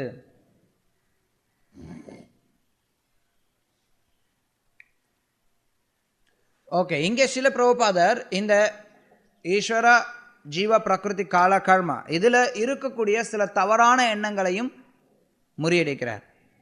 சில பேர் நினைக்கிறாங்க, குறிப்பாக நவீன காலத்தில் இருக்கக்கூடிய விஞ்ஞானிகள், அவங்க நினைக்கிறது என்ன அப்படின்னா, ஜட இயற்கையினுடைய கலவையினால் ஜீவன் உற்பத்தி ஆகிறான் அப்படின்னு நினைக்கிறாங்க. ஆனால் அப்படி கிடையாது. ஜீவன் நித்தியமானவன். ஜீவன் என்றைக்கும் ஜட இயற்கையினுடைய கலவையினால் உற்பத்தி செய்யப்படுறது கிடையாது. ஜீவனுடைய உணர்வு, ஜீவன் தூய்மையானவன். அவன் இந்த ஜட இயற்கையினால கலங்கப்பட்டிருக்கிறான். ஜீவன் முற்றிலும் தூய்மையானவன். அவன் எப்படி இந்த ஜட இயற்கையினால கலங்கப்பட்டிருக்கிறான்? ஜீவனுக்கும் இந்த ஜட இயற்கைக்கும் நேரடி தொடர்பு கிடையாது. ஆனாலும் அவன் இதனால கலங்கம் அடைந்திருக்கிறான். ஸ்ரீல பிரபுபாதர் ஒரு உதாரணம் கொடுக்கிறார். ஒளி நிறம் கிடையாது, ஆனால் அதை ஏதாவது ஒரு வண்ண பேப்பர், ஏதாவது ஒரு காகிதத்தில் நம்ம இல்லை கண்ணாடியில் நம்ம பிரதிபலித்தோம் அப்படின்னா அது எத்தகைய கண்ணாடி, எத்தகைய நிறம் அதில் பூசப்பட்டிருக்கோ அதனுடைய தன்மையை தாங்கி அது பிரதிபலிக்குது. அதே மாதிரி ஜீவன் எத்தகைய உடலை ஏற்றுக்கொள்கிறானோ அதற்கு தகுந்த மாதிரி அவனுடைய உணர்வுகளானது களங்கமடைந்து இருக்கிறது. ஜீவனுடைய உணர்வுகள் நித்தியமான சொரூபத்தில் அவனுக்கு அந்த உணர்வுகள் களங்கமடைந்தவை கிடையாது. ஆனால் தற்போதைய சூழ்நிலையில் அவனுடைய உணர்வுகளானது களங்கமடைந்து இருக்கிறது. ஜட இயற்கையோட ஜீவன் தொடர்பு கொள்றதுனால அவனுடைய உணர்வுகள் களங்கமடைகின்றது. அந்த களங்கமடைந்த உணர்வை நாம் தூய்மைப்படுத்த வேண்டும். அப்படி தூய்மையான செயல்கள், அப்படி நம்ம தூய்மையாக செய்யப்படக்கூடிய செயல்கள் தான் பக்தி அப்படின்னு அழைக்கப்படுது. இந்த பௌதிக உலகத்தில் நம்ம இருக்கும்போது நம்ம கட்டுண்டவர்கள்னு அழைக்கப்படுறோம். நம்ம இந்த ஜட உலகத்தோடு கொள்ளக்கூடிய அடையாளம் தான் அகங்காரம்னு சொல்லப்படுது. அகங்காரம் அப்படின்னா நான் அப்படிங்கிற எண்ணம். நம்ம இந்த உடலோடு ஜட இயற்கையோடு அடையாளப்படுத்தி கொள்ளும்போது அது அகங்காரம்னு சொல்லப்படுது. ஆனால் உண்மையான நம்மளுடைய அகங்காரம் என்னன்னா, நம்ம எல்லாரும் கிருஷ்ணருடைய சேவகர்கள். பக்தி தொண்டில் ஈடுபட வேண்டியது நம்மளுடைய உண்மையான நிலை. அந்த உண்மையான நிலையில் நம்ம நிலை பெறும்போது அத்தகைய நிலையானது முக்தி பெற்ற நிலையாக சொல்லப்படுகிறது. முக்திர் ஹித்வான்யதா ரூப சுரூபேன விவஸ்திதிஹி. நம்மளுடைய உண்மையான நிலை என்னவோ அதில் நம்ம நிலை பெறுறது அப்படிங்கிறது முக்தி பெற்ற நிலை அப்படின்னு சொல்லப்படுது. அதனால தான் பகவத்கீதையை நம்ம கேட்கும்போது, பகவத்கீதையை நம்ம புரிந்து கொள்ளும்போது நம்மளுடைய உண்மையான உணர்விற்கு வர முடியும். நம்மளுடைய தற்போதைய உணர்வானது பௌதிக விஷயங்கள்னால களங்கமடைந்து இருக்கிறது. பகவத்கீதையை கிருஷ்ணர் அர்ஜுனனுக்கு சொன்னது பிறகு கிருஷ்ணர் அர்ஜுனன் கிட்ட கேட்கிறார், அர்ஜுனா, நீ இப்போது தூய உணர்வில் இருக்கிறாயா? உன்னுடைய உணர்வுகள் தூய்மை அடைந்து விட்டதா அப்படின்னு சொல்லி கேட்கிறார். அர்ஜுனனும் சொல்றான், கிருஷ்ணா, நீங்க சொன்னது எல்லாத்தையும் நான் அப்படியே ஏற்றுக்கொள்றேன். கரிஷ்யே வச்சனம் தவ, நீங்க சொன்னதை எல்லாத்தையும் நான் அப்படியே செய்கிறேன். என்னுடைய மோகம் எல்லாம் போயிடுச்சு. நான் கலங்கமடைந்து இருந்தேன், மோகித்திருந்தேன், என்னுடைய நினைவாற்றல் போயிருந்தது, அது எல்லாவற்றையும் நான் திரும்ப பெற்று விட்டேன். பகவத்கீதை பெறதுனால ஒருத்தர் இதைத்தான் பெறுகிறார். நிறைய பேர் என்ன நினைப்பாங்க அப்படின்னா, பகவத்கீதை கிருஷ்ணர்கிட்ட இருந்து அர்ஜுனன் கேட்டான், அர்ஜுனன் கேட்டதுக்கப்புறம் அவனுடைய கடமை என்ன அப்படிங்கிறத அவன் உணர்ந்துட்டான் அப்படிங்கிறாங்க. உண்மைதான். ஆனால் அவனுடைய கடமை என்ன அப்படின்னா, சும்மா சண்டை போடுறது கடமைன்னு அர்ஜுனன் உணரல. அர்ஜுனன் தன்னை ஒரு உடலாக, தன்னை சுற்றி இருந்தவர்களை ஒரு உறவினர்களாக, தன்னை ஒரு சத்திரியனாக அடையாளம் கண்டு கொண்டிருந்தான் அவனுடைய உடல் சார்ந்த ரீதியில். கிருஷ்ணர்கிட்ட இருந்து கீதையை கேட்ட பிறகு தான் இந்த உடல் அல்ல, கிருஷ்ணருடைய தொண்டன், கிருஷ்ணருக்கு சேவை செய்கிறதே என்னுடைய பணி அப்படிங்கிறத உணர்ந்து அவனுடைய உணர்வானது தூய்மை அடைந்தது. பௌதிக உணர்வினால கலங்கப்பட்டிருந்த அர்ஜுனன் பகவத்கீதையை கேட்டதுனால தூய உணர்வுக்கு மீண்டும் வந்தான். அதைத்தான் அங்கே உணரப்படுகிறது. ஆத்மா தூய உணர்வு நிலை அப்படின்னா என்ன? தூய உணர்வு நிலை அப்படின்னா பகவானுக்கு சேவை செய்ய வேண்டிய நிலை. ஜீவன்கள் எல்லாரும் கிருஷ்ணருடைய அம்சங்கள். அம்சத்தினுடைய பணி முழுமைக்கு சேவை செய்கிறது. கை, காலு, வாய், வயிறு எல்லாமே இருக்குன்னா அது உடலுக்கு சேவை செய்யக்கூடியதுதான் அந்த அம்சத்தினுடைய பணி. அதுக்கு தனியாக ஒவ்வொன்றும் கை தனக்குத்தானே சேவை செஞ்சுக்கிறது அப்படிங்கிறது சாத்தியமில்லை. ஒரு மரத்தினுடைய வேருக்கு நம்ம நீர் ஊற்றணும் அப்படின்னா அந்த நீரானது அந்த மரத்தினுடைய கிளைகள், இலைகள் எல்லாவற்றுக்கும் போய் சேருது. வயிற்றுக்கு உணவளித்தோம் அப்படின்னா எல்லா பகுதிகளுக்கும் போய் சேருது. அதே மாதிரி எல்லாரும் பகவானை திருப்திப்படுத்த வேண்டியவர்கள்.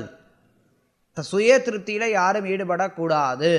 ஒருத்தர் அவங்களுக்குள்ளார திருப்திப்படுத்திக்கிறதுக்கு நினைச்சோம், இந்த ஜட இயற்கையை வச்சு நாம் மகிழ்ச்சி அடையலாம் நினைச்சோம்னா அதன் மூலமாக மகிழ்ச்சியோ திருப்தியோ வர்றது வாய்ப்பு கிடையாது. ஜீவனாகட்டும் பிரகிருதி ஆகட்டும், இந்த இரண்டுமே அனுபவிக்கப்படுபவர்கள் தான். இரண்டுமே பிரகிருத்தின்னு சொல்றோம். பிரகிருத்தினா பெண் பாவ், கிருஷ்ணர் மட்டுமே புருஷ அப்படின்னு அழைக்கப்படுறார். புருஷ அப்படின்னா ஆண் பால். எப்படி ஒரு மனைவியானவள் கணவனுக்கு கட்டுப்பட்டவளாக இருக்க வேண்டுமோ அதே மாதிரி பிரகிருதியானது பிரகிருதியும் ஜீவனும், அதாவது தாழ்ந்த பிரகிருதியும் உயர்ந்த பிரகிருதியும் ஈஸ்வரனுக்கு கட்டுப்பட்டு இருக்கணும், கிருஷ்ணருக்கு கட்டுப்பட்டவர்களாக இருக்க வேண்டும். அது அவர்களுடைய சொரூபம். அப்ப பகவத்கீதை கிருஷ்ணரை அனுபவிப்பாளராக எடுத்துக்காட்டுது. கிருஷ்ணர் தான் எல்லாவற்றையும் அனுபவிப்பவர். ஜீவனாகட்டும் பிரகிருதி ஆகட்டும் எல்லாமே கிருஷ்ணரால் அனுபவிக்கப்படுபவர்கள். கிருஷ்ணர் புருஷ, மற்ற 2 பேருமே பிரகிருதி. யாருமே நம்மளை அனுபவிப்பாளனாக ஏற்றுக்கொள்ளக்கூடாது, எடுத்துக்கொள்ளக்கூடாது. இப்ப பூரணம், பரம பூரணம் அப்படின்னு வரும்போது ஈஸ்வர பிரகிருதி கால கர்மா இது எல்லாம் சேர்ந்தது பூரணமானது, பரம்பூர்ணம் எல்லாம் சேர்ந்தது பிரம்மன் அப்படின்னு அழைக்கப்படுது. அல்லது எல்லாமே இணைந்தது பூரணம். உள்ள போகும்போது சில பேர் என்ன நினைக்கிறாங்க அப்படின்னா, கட்டுப்படுத்தக்கூடியவர் ஒரு நபரா அல்லது அருவமா அப்படின்னு நினைக்கிறாங்க. முழுமுதற் கடவுள் அல்லது பரமாத்மா அல்லது பிரம்மன் இது அருவமானதா இல்லை ஒரு நபரா அப்படிங்கிற குழப்பம் சிலருக்கு இருக்கலாம். சில பிரபுபாதர் அதையும் தெளிவுபடுத்துகிறார். கீதையில் தெளிவாக சொல்லப்படுது, கிருஷ்ணர் ஒரு நபர், அவர் ஒரு புருஷர், அவர் அருவமானவர் கிடையாது. அருவமாக இருக்கக்கூடிய பிரம்ம ஜோதி கிருஷ்ணருக்கு கீழ்ப்பட்டது. கிருஷ்ணர் சொல்றார் கீதையில், பிரம்மனோகி பிரதிஷ்டாகம், பிரம்மன் அல்லது அருவ பிரம்ம ஜோதிக்கு பிரதிஷ்டா, அதை கட்டுப்படுத்தக்கூடிய அதனுடைய ஆதாரமாக இருக்கக்கூடியவன் நானே, பிரதிஷ்டாகம். அதனால கிருஷ்ணரை அருவ பிரம்மனிலிருந்து வந்தவராகவோ அல்லது அருவ பிரம்மனுக்கு கீழ்ப்பட்டவராகவோ நம்ம நினைச்சிடக்கூடாது. கிருஷ்ணருக்கு கீழ்ப்பட்டது அருவ பிரம்மன், கிருஷ்ணரிடமிருந்து வரக்கூடியது அருவ பிரம்மன். எப்படி சூரிய கதிர்களானது சூரியனிடமிருந்து வருகிறது, அது மாதிரி இந்த பிரம்ம ஜோதியினுடைய கதிர்களானது கிருஷ்ணரிடமிருந்து வருகிறது. இருக்கிறதுலே மிக உயர்ந்த நிலை கிருஷ்ணர் சொரூபம், அவர் பகவான், அவருடைய ரூபம், அதுதான் உயர்ந்த நிலை. ஈஸ்வர பரம கிருஷ்ண சச்சிதானந்த விக்கிரக அநாதிராதிர் கோவிந்த சர்வகாரண காரணம். பரம ஈஸ்வர, எல்லாவற்றையும் கட்டுப்படுத்தக்கூடியவராக உயர்ந்தவராக கிருஷ்ணர் இருக்கிறார். அவர் சச்சிதானந்த விக்கிரக, அறிவு நிறைந்த நித்தியமான ஆனந்தமயமான ரூபத்தில் அவர் வீற்றிருக்கிறார். அவருடைய ரூபம் நம்மளுடைய பௌதிக ரூபத்திலிருந்து வேறுபட்டது. அவர் உயர்ந்த இயற்கையில் இருக்கிறார். ஜீவன்கள் எல்லாருமே நித்தியமானவர்கள், பகவானும் நித்தியமானவர். ஆனாலும் பகவான் ஜீவனிலிருந்து வேறுபட்டவர். நித்யோ நித்யானாம் சேத்தனச்சேத்தனானாம் ஏகோ பகுனாம் யோ விததாதி காமான். நித்தியமானவர்களில் நித்தியமானவர், உணர்வுடையவர்களில் உணர்வுடையவர். ஆனால் அந்த ஒரு முதலாளி, அந்த ஒரு நபர் மற்ற எல்லாருடைய தேவைகளையும் பூர்த்தி செய்கிறார். அதனால் அந்த நபர் பூர்ணமானவர். அவர்கிட்ட எண்ணிலடங்காத சக்திகள் இருக்குது. பராச சக்தி விவிதேவ ஸ்ரூயத்தே, அவருடைய சக்திகள் நம்மளால் அளவிட முடியாதவை. அந்த அளவிட முடியாத சக்திகளின் மூலமாக அவர் எல்லா விஷயங்களையும் செயல்படுத்துகிறார். எல்லாமே இப்படித்தான் நடக்கிறது. இதுதான் கீதையினுடைய 5 கருப்பொருள்கள். கீதையில் கடவுளை பற்றி சொல்லப்பட்டிருக்கு, கடவுளுக்கும் ஜீவனை பற்றி சொல்லப்பட்டிருக்கு, ஜட இயற்கையை பற்றி சொல்லப்படுது, காலத்தை பற்றி சொல்லப்படுது, ஜட இயற்கையுடைய செயல்களை பற்றி, அதாவது ஜட இயற்கை மயங்கிய ஜீவன்கள் செய்யக்கூடிய செயல்களை பற்றி, அதாவது கர்மத்தை பற்றியும் சொல்லப்படுது. இந்த 5ல் இருக்கக்கூடிய உறவுகளை பற்றியும் சொல்லப்பட்டிருக்கு. இதுதான் சம்பந்த ஞானம் அப்படின்னு அழைக்கப்படுது. சரி, இந்த நேரத்தில்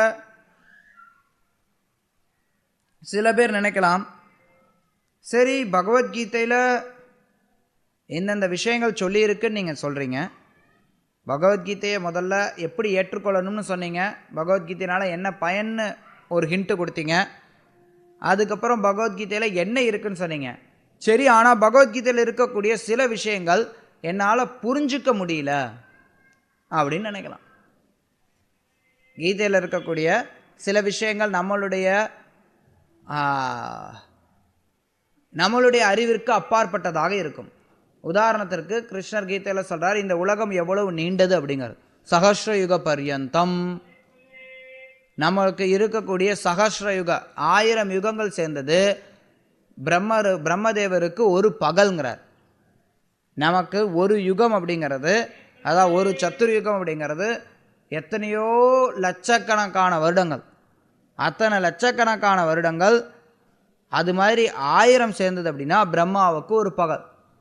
32 லட்சம் வருஷங்கள் பிரம்மாவுக்கு ஒரு பகல். 32 லட்சம் வருடங்கள் மாதிரி 1000 சேர்ந்ததுன்னா, அதாவது 32 கோடி வருடங்கள் பிரம்மாவுக்கு ஒரு பகலாகு. அப்பா, இது எப்படிங்க நம்புறது? இதை எப்படிங்க ஏற்றுக்கொள்றது? கீதையில் சொல்லக்கூடிய பல விஷயங்கள் நம்மளால் புரிந்து நம்மளுடைய மூளைக்கு எட்டாததாக இருக்கே அப்படின்னு யோசிக்கலாம். அதை தான் ஸ்ரீல பிரபுபாதர் அடுத்து சொல்றார். வேத ஞானத்தை நம்ம எப்படி புரிஞ்சுக்கணும்? பகவத்கீதை வேத சாஸ்திரங்களில் ஒன்று. வேத ஞானத்தை நம்ம அப்படியே புரிந்து கொள்ள வேண்டும்.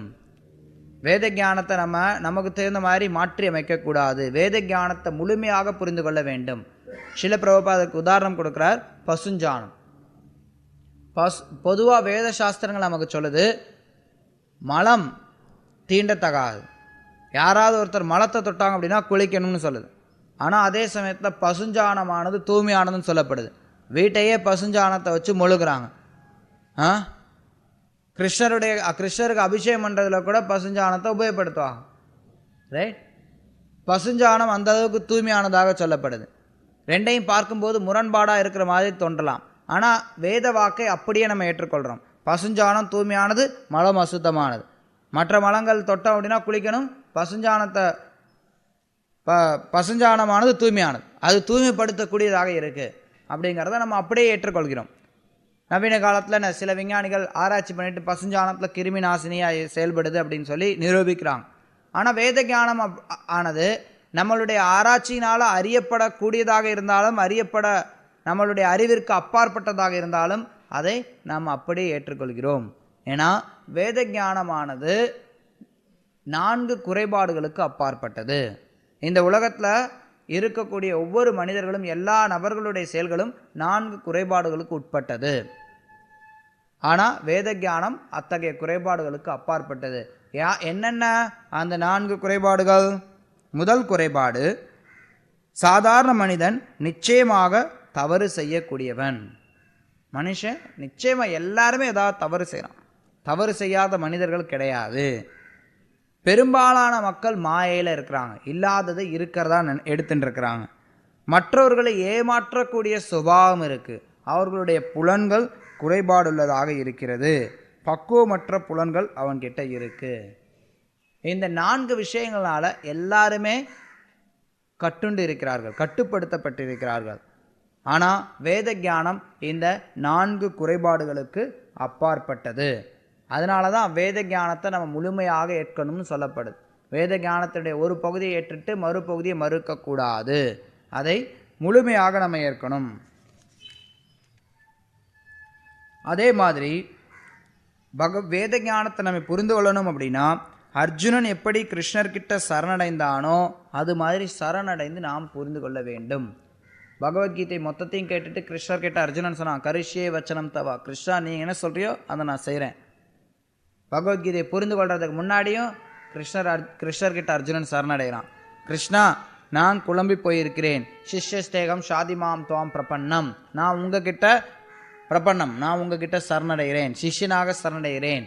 நீங்கள் தயவுசெய்து எனக்கு வேண்டுங்க அறிவை கொடுங்கள் அப்படின்னு சொல்லி கிருஷ்ணர்கிட்ட சரணடைந்து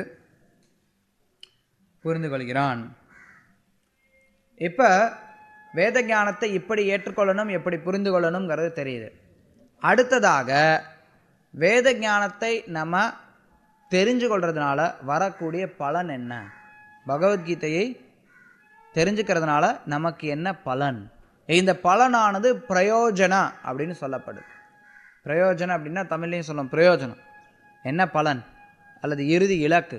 ஆன்மீக வாழ்க்கையை பயிற்சி செய்கிறதுனால வரக்கூடிய இறுதி இலக்கு என்ன? ஸ்ரீல பிரபுபாதர் அதை பற்றி இங்கே பேசுகிறார். மனிதன் இந்த உலகத்தில் பிறந்திருக்கிறது நாய்களையும் பூனைகளையும் போல சண்டை போட்டுக்கிறதுக்காக கிடையாது. மனித வாழ்க்கையானது பயனுள்ளது.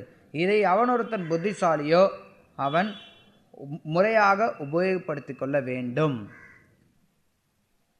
பகவத்கீதையுடைய அறிவுரையை நம்ம முழுமையாக உபயோகப்படுத்தணும் அப்படின்னா அப்போ நம்ம தூய்மை அடைய முடியும். அப்படி தூய்மை அடைஞ்சோம் அப்படின்னா பௌதிக உலகிற்கு அப்பால் உள்ள உலகத்தை அடைய முடியும்.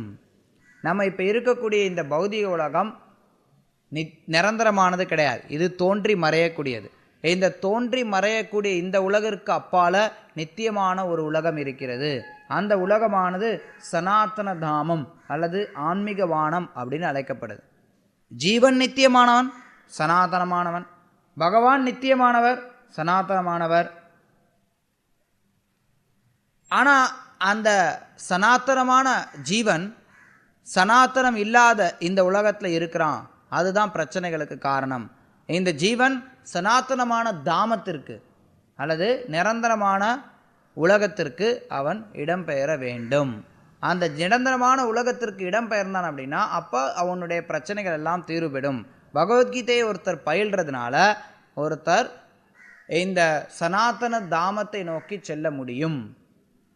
சனாதன தாமம், அந்த தாமம் தான் கிருஷ்ணருடைய இருப்பிடம். கிருஷ்ணர் கீதையில் அதை தெளிவுபடுத்துகிறார். அந்த உலகம் கிருஷ்ணருடைய இருப்பிடம். தற்காலிகமாக நம்ம பற்பல வேலைகளில் ஈடுபட்டிருக்கிறோம். இந்த செயல்கள் எல்லாவற்றையும் நம்ம விட்டுட்டு பகவானால் பரிந்துரைக்கப்படும் செயல்களை நம்ம செஞ்சோம் அப்படின்னா அப்போ நம்மளுடைய செயல்கள் அனைத்தும் தூய்மை அடையும். தூய்மை அடைஞ்சோம் அப்படின்னா நம்ம அங்கே போக முடியும். அங்கே போகும்போது ஜீவனுக்கும் பகவானுக்கும் இருக்கக்கூடிய உறவானது நித்தியமானது. உண்மையில் அந்த உறவும் நித்தியமானது, இங்கேயும் நித்தியமானது. ஆனால் அது மறைஞ்சிருக்கு. அந்த உறவு அதுதான் ஜீவனுக்கு இருக்கக்கூடிய சனாதனமான தர்மம், உண்மையான தர்மம், நிரந்தரமான தர்மம். நம்ம என்ன நினைக்கிறோம், இந்த உலகத்தில் ஏதேதோ விஷயங்களை தர்மம் அப்படின்னு நம்ம நினச்சிட்டு இருக்கோம். நமக்கு இதெல்லாம் கடமைகள், அதெல்லாம் கடமைகள், இதெல்லாம் நான் செய்ய வேண்டிய தர்மம், என்னுடைய கடமை இது, என்னுடைய கடமை அதுன்னு சொல்லி. ஆனால் இது எதுவுமே சனாதனமானது கிடையாது, நித்தியமானது கிடையாது. ஆனால் ஜீவனுடைய உண்மையான தர்மமானது பகவானுக்கு தொண்டு செய்கிறது அப்படிங்கிறது. அந்த தர்மம் நித்தியமானது. அந்த தர்மம் இந்த ஜீவன்கிட்ட கலங்கமான சூழ்நிலையிலும் அந்த தர்மம் இருந்துட்டு தான் இருக்குது. ஆனால் அது களங்கம் அடைஞ்சிருக்கு. சனாதன தர்மம் அப்படின்னா என்ன? சனாதன அப்படின்னா என்ன அர்த்தம்னா எதை ஒருத்தர்கிட்ட இருந்து பிரிக்க முடியாது. சனாதன தர்மம் அப்படின்னா எந்த விஷயத்தை ஒருத்தர்கிட்ட இருந்து பிரிக்க முடியாதோ அது அந்த விஷயம் அல்லது அந்த பொருள் அந்த ஒரு நபருக்கு தர்மம் அப்படின்னு சொல்லப்படுது. நெருப்பினுடைய தர்மம் என்ன? வெளிச்சம், வெப்பம். வெப்பம் இல்லை, வெளிச்சம் இல்லை அப்படின்னா அதை நெருப்புன்னு நம்ம சொல்லுவோமா? கிடையாது. நீரினுடைய தர்மம் என்ன? திரவத்தன்மை. நீரானது திரவமாக இருந்தால்தான் அதனுடைய தர்மத்தில் அது இருக்குன்னு நம்ம சொல்லலாம். நீர் கட்டியாக இருந்தது அப்படின்னா அதை பனி கட்டின்னு சொல்லுவோம் நம்ம. இல்லை நீர் ஆவியாக இருந்ததுன்னா அதை நீர் ஆவின்னு சொல்லுவோம், நீர்னு சொல்ல மாட்டோம். நீர்லேருந்து வந்ததுனால அதை நீராவின்னு சொல்கிறோம், ஆனால் அதை நீர்னு சொல்ல மாட்டோம். நீர் அப்படிங்கிறது திரவத்தன்மையில் இருக்கணும். அதனுடைய தர்மம் எதில் இருக்கோ அதுதான் அதனுடைய உண்மையான தர்மம். அதே மாதிரி ஜீவன்கள் கிட்ட நம்ம பார்க்கக்கூடிய தர்மம் என்ன, ஜீவன்கள்கிட்ட இருந்து விலகாமல் இருக்கக்கூடிய தர்மம் என்ன அப்படின்னு நம்ம அலசி ஆராய்ச்சி பார்த்தோம்னா எல்லாரும் யாராவது ஒருத்தருக்கு சேவை பண்ணிட்டு இருக்காங்க. சேவை பண்ணுறது அப்படிங்கிறது ஜீவனுடைய இருக்கக்கூடிய ஒரு தர்மமாக இருக்குது. ஒரு அரசியல்வாதி எனக்கு ஓட்டு போடுங்க, நான் உங்களை வளமாக வச்சுப்பேன், உங்களுக்கு சேவை பண்ணுவேன்னு சொல்கிறான். ஒரு கடைக்காரன் எங்கிட்டேருந்து பொருளை வாங்க, நான் உங்களுக்கு சேவை பண்ணுறேன்னு சொல்கிறான். ஒரு கணவன் மனைவிக்கு சேவை பண்ணுறான், மனைவி கணவனுக்கு சேவை பண்ணுறான். ஒருத்தன் தன்னுடைய நாட்டுக்கோ தங்களுடைய வீட்டுக்கோ தங்களுடைய சமுதாயத்துக்கோ ஏதாவது ஒரு விதத்தில் யாராவது யாருக்காவது சேவை பண்ணிகிட்டே இருக்காங்க. அப்படி சேவை பண்ணுறதுக்கு யாருமே ஆள் கிடைக்கல அப்படின்னா தெருவில் போகிற ஒரு நாயை கூப்பிட்டு வச்சு அதுக்கு சேவை பண்ணிட்டு இருக்கிறாங்க. ஏதாவது ஒரு விதத்தில் எப்படியாவது எல்லாருமே சேவை பண்ணுறது அப்படிங்கிறது தவிர்க்க முடியாத ஒன்றாக இருக்கிறது. அதுதான் ஜீவனுடைய உண்மையான தர்மம். ஆனால் அந்த சேவையானது அவனுக்கு திருப்தியை கொடுக்குதா அப்படின்னா கிடையாது. ஏன்னா அவன் எப்போ யாருக்கு சேவை பண்ணுமோ அவங்கள விட்டுட்டு வேற யாருக்கோ சேவை பண்ணிட்டு இருக்கான். ஜீவனுடைய இயற்கை பகவானுடைய அம்சம் அப்படிங்கிறனால பகவானுக்கு சேவை செய்யக்கூடியதுதான் அவனுடைய இயற்கை. அதுதான் உண்மையான தர்மம். அதை விட்டுட்டு நம்ம வேறு வேறு தர்மங்களை ஏற்றுக்கொள்ளக்கூடாது. சில பிரபுபாதர் இங்கே சுட்டி காட்டுறார். ஆங்கிலத்தில் ரிலீஜன் சொல்கிறான், மதம் அப்படின்னு சொல்கிறோம் நம்ம. மதம் அப்படிங்கிறதுக்கும் தர்மம் அப்படிங்கிறதுக்கும் சில வேறுபாடுகள் இருக்குது. சில நேரத்தில் நீங்கள் குறிப்பாக வட இந்தியாவில் பார்த்தீங்கன்னா ஹிந்து தர்மாம்பாங்க. ஹிந்து தர்மா, கிறிஸ்துவ தர்மா, இஸ்லாமிய தர்மா. தர்மம் அப்படின்னா மதம் ஒரு விதத்தில். ஆனால் தர்மம் அப்படிங்கிறது சாதாரண மதம் போன்றது கிடையாது. இன்றைக்கு ஒருத்தன் கிறிஸ்துவனாக இருக்கக்கூடியவன் நாளைக்கு ஹிந்துவாக மாறலாம், இன்றைக்கி ஹிந்துவாக இருக்கக்கூடியவன் நாளைக்கு கிறிஸ்துவனாக மாறலாம், இல்லை இஸ்லாமியனாக மாறலாம். அப்படி தங்களுடைய நம்பிக்கையை மாற்றிக்கொண்டே போகலாம். மதம் அப்படிங்கிறது வெறும் நம்பிக்கையை காட்டக்கூடியது. ஆனால் தர்மம் அப்படிங்கிறது மாறாத ஒன்று, எல்லாரோட ஒன்றி இருக்கக்கூடியது. அதனால் அந்த சனாதன தர்மம் அது என்றைக்கும் ஒரு ஜீவன்கிட்ட இருக்கக்கூடியது. ஒரு ஜீவன் கிருஷ்ணருக்கு சேவை செய்ய வேண்டியவன். ஆனால் இந்த உலகத்தில் ஜீவன் மயங்கி இருக்கிறனால அவன் கிருஷ்ணருக்கு சேவை செய்யாமல் வேற யாருக்கோ சேவை செஞ்சுட்டு இருக்கான். கிருஷ்ணர் சொல்கிறார், எல்லாரும் எனக்கு தான் சேவை செய்யணும், தேவர்களுக்கு கூட சேவை செய்யக்கூடாது. தேவர்களுக்கு சேவை செய்யக்கூடியவர்கள் கிருஷ்ணர் குறைமதி படைத்தவர்கள், அறிவற்றவர்கள்னு சொல்கிறார். நிறைய பேர் பார்த்தோம் அப்படின்னா தேவர்களை கும்பிட்றாங்க. எதற்காக தேவர்களை கும்பிட்றாங்க? ஏதாவது எனக்கு பொருள் கிடைக்கும். காமேஸ்தித்த ஹிதஜானா பிரபத்தியந்தி அந்நிய தேவதா. கிருஷ்ணர் சொல்கிறார், அந்நிய தேவதர்களை எதற்காக போகிறாங்க அப்படின்னா காமத்தினால மதியை இழந்தவர்கள், அல்லது பௌதிக ஆசை. காமம் அப்படின்னா பௌதிக ஆசை. பௌதிக ஆசையினால் அறிவை இழந்தவர்கள் பல்வேறு தேவர்கள்கிட்ட போய் கேட்குறாங்க. ஆனால் அந்த தேவர்களால் கொடுக்கப்படக்கூடிய நன்மையும் உண்மையில் கிருஷ்ணரால் கொடுக்கப்படக்கூடியதுதான். அதை அறியாமல் அவங்க பல்வேறு தேவர்களை அணுகுகின்றனர். அப்படி தேவர்களை அணுகிறதை விட்டுட்டு கிருஷ்ணர்கிட்ட ஒருத்தர் சரணடையணும். கிருஷ்ணர்கிட்ட சரணடைஞ்சோம் அப்படின்னா அப்போ அந்த ஆன்மீக உலகத்தை நோக்கி நம்மளால் போக முடியும். தேவர்களுடைய உலகம் முதற்கொண்டு எல்லாமே தற்காலிகமானது. கிருஷ்ணர் கீதையில் சொல்கிறார், பூமிராப்போ பிரம்ம புவனாலோகா புனராவர்த்தினோ அர்ஜுனா. அர்ஜுனா, இந்த பிரம்மலோகத்திலேருந்து தாழ்ந்த லோகம் வரைக்கும் எல்லாமே துன்பங்கள் நிறைந்தது தான். ஆனால் என்னுடைய லோகமானது நித்தியமானது. கிருஷ்ணருடைய உலகமானது ஆனந்தமயமானது, நித்தியமானது. அந்த உலகம் இந்த தோன்றி மறையக்கூடிய உலகத்திற்கு அப்பாற்பட்டது. இந்த உலகம் ஒரு குறிப்பிட்ட சூழ்நிலையில் தோன்றுது, இன்னொரு குறிப்பிட்ட சூழ்நிலையில் மறையுது. அவருடைய லோகம் நிரந்தரமானது. இதைத்தான் நம்ம தெரிஞ்சு கொள்ள வேண்டும். இதுதான் நம்மளுடைய உண்மையான தர்மம். சைத்தன்ய மகாபிரபு கிட்ட சனாதன கோஸ்வாமி வந்தப்போ அவர் அதை தான் கேட்டார், என்னுடைய சொரூபம் என்ன, நான் செய்ய வேண்டிய காரியம் என்ன, அதை எனக்கு சொல்லிக் கொடுங்க அப்படின்னு. எல்லாருடைய சொரூபம் சேவை செய்கிறது. நம்ம வெறுமன ஒரு குறிப்பிட்ட மதத்தின் மேலே நம்மளை அடையாளம் கொண்டு அதனால் நம்ம ஒதுக்கி வைக்கக்கூடாது. முழுமுதற் கடவுளுக்கு சேவை செய்கிறது அப்படிங்கிறது தான் நம்மளுடைய உண்மையான நிலை. அவருக்கு சேவை செய்யும் போது அவருடைய உண்மையான லோகத்திற்கு நாம் போய் சேர முடியும். அவருடைய உலகத்தை பற்றிய வர்ணனைகளை இங்கே ஸ்ரீல பிரபுபாதர் கொடுக்குறார். அந்த உலகம் எப்படிப்பட்டது? அந்த உலகமானது சூரியனாலோ சந்திரனாலோ மின்சாரத்தாலோ வேற எந்த நெருப்பினாலோ ஒளியூட்டப்படுவது கிடையாது. ந தத் பாஷயதோ சூரியோ ந சாசங்கோ ந பாவக எத்கத்வான் நிவர்த்தந்தே தத்தாம பரமம் மம. அந்த லோகமானது என்னுடைய இதுங்கிறார் கிருஷ்ணர். அவருடைய லோகமானது சூரியனாலோ சந்திரனாலோ இல்லை நெருப்பினாலோ ஒளியூட்டப்படுவது கிடையாது.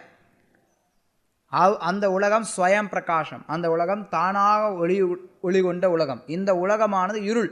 இந்த உலகத்தினுடைய தன்மை இருளாக இருக்கிறதுனால தான் நமக்கு வெளிச்சம் அப்படின்னு தனியாக ஒன்று தேவைப்படுது. இருள் அப்படிங்கிறது இருள் அப்படின்னு ஒன்று எதுவுமே கிடையாது. இருள் அப்படிங்கிறது வெளிச்சம் இல்லாத தன்மை தான் இருள் அப்படின்னு சொல்லப்படுது. இந்த ஜட உலகமானது ஆன்மீக உலகம் பிரகாசமானது, இந்த ஜட உலகம் இருட்டானது.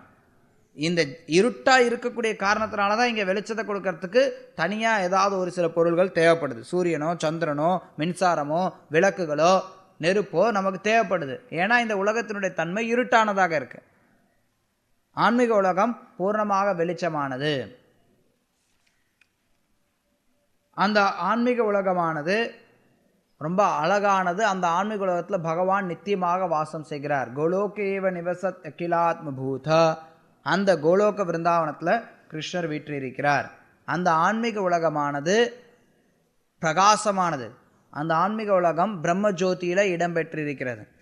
பிரம்மஜோதி அப்படிங்கிறது அந்த ஆன்மீக உலகத்திலிருந்தும் பகவானிலிருந்தும் வரக்கூடிய ஒளி. பிரம்மஜோதியில் எண்ணற்ற வைகுண்ட லோகங்கள் மிதக்கின்றன. இந்த பௌதிக உலகிற்கு அப்பால இருக்கு ஆன்மீக வானம். அந்த ஆன்மீக வானமானது பிரம்மஜோதி அப்படின்னு சொல்லப்படுது. அந்த பிரம்மஜோதியில எத்தனையோ கிரகங்கள் இருக்கு. எப்படி இந்த உலகத்தில் எத்தனையோ கிரகங்கள் மிதக்கின்றதோ அது மாதிரி ஆன்மீக வானில் எத்தனையோ கிரகங்கள் மிதக்கின்றன. அந்த கிரகங்கள் வைகுண்டங்கள் அப்படின்னு அழைக்கப்படுது. வைகுண்டம் அப்படின்னா எந்த உலகத்தில் துன்பங்கள் இல்லையோ அந்த இடம், துன்பங்கள் இல்லாத இடம் வைகுண்ட லோகம். அந்த வைகுண்ட லோகத்திற்கு நம்மளை அழைப்புதல் விடுக்கிறார் கிருஷ்ணர். இந்த பிரபுபாத் தொடர்ந்து சொல்றார், இந்த உலகத்தில் இருக்கக்கூடிய உயிர்வாளிகள் ஒரு உலகத்திலிருந்து மற்றொரு உலகத்திற்கு போகணும்னு நிறைய பேர் ஆசைப்படுறாங்க. அதுவும் இப்போ பார்க்கலாம், நம்ம நிறைய பேர் சந்திரலோகத்துக்கு எப்படி போகிறது, செவ்வாய் கிரகத்துக்கு எப்படி போகிறது, இந்த உலகத்திலே இந்தியாவிலேருந்து அமெரிக்காவுக்கு போகிறது, அமெரிக்காவிலேருந்து ஜப்பானுக்கு போகிறது, இப்படி ஊர் சுற்றுறதுல நிறைய பேர் ஆர்வத்தோடு இருக்கிறாங்க. ஆனால் எங்கே ஊர் சுற்றினாலும் அவங்க இந்த உலகத்துக்குள்ளார தான் சுற்றிகிட்டே இருக்க முடியும். யாந்தி தேவா விரதா தேவான் பித்ருன் யாந்தி பித்ருபித்தக பூதானி யாந்தி பூதேஜ்ய யாந்தி மத்தியாஜினோ அபிமான். யார் எந்த தேவர்களை சரணடைகிறாங்களோ, எந்த தேவர்களை வழிபடுறாங்களோ அவர்களுடைய லோகத்திற்கு போகிறாங்க. ரைட்? நீங்கள் ஒருத்தர் ஒரு குறிப்பிட்ட தேவரை வழிபடுறாங்க அப்படின்னா அந்த குறிப்பிட்ட தேவருடைய உலகத்திற்கு போகிறாங்க.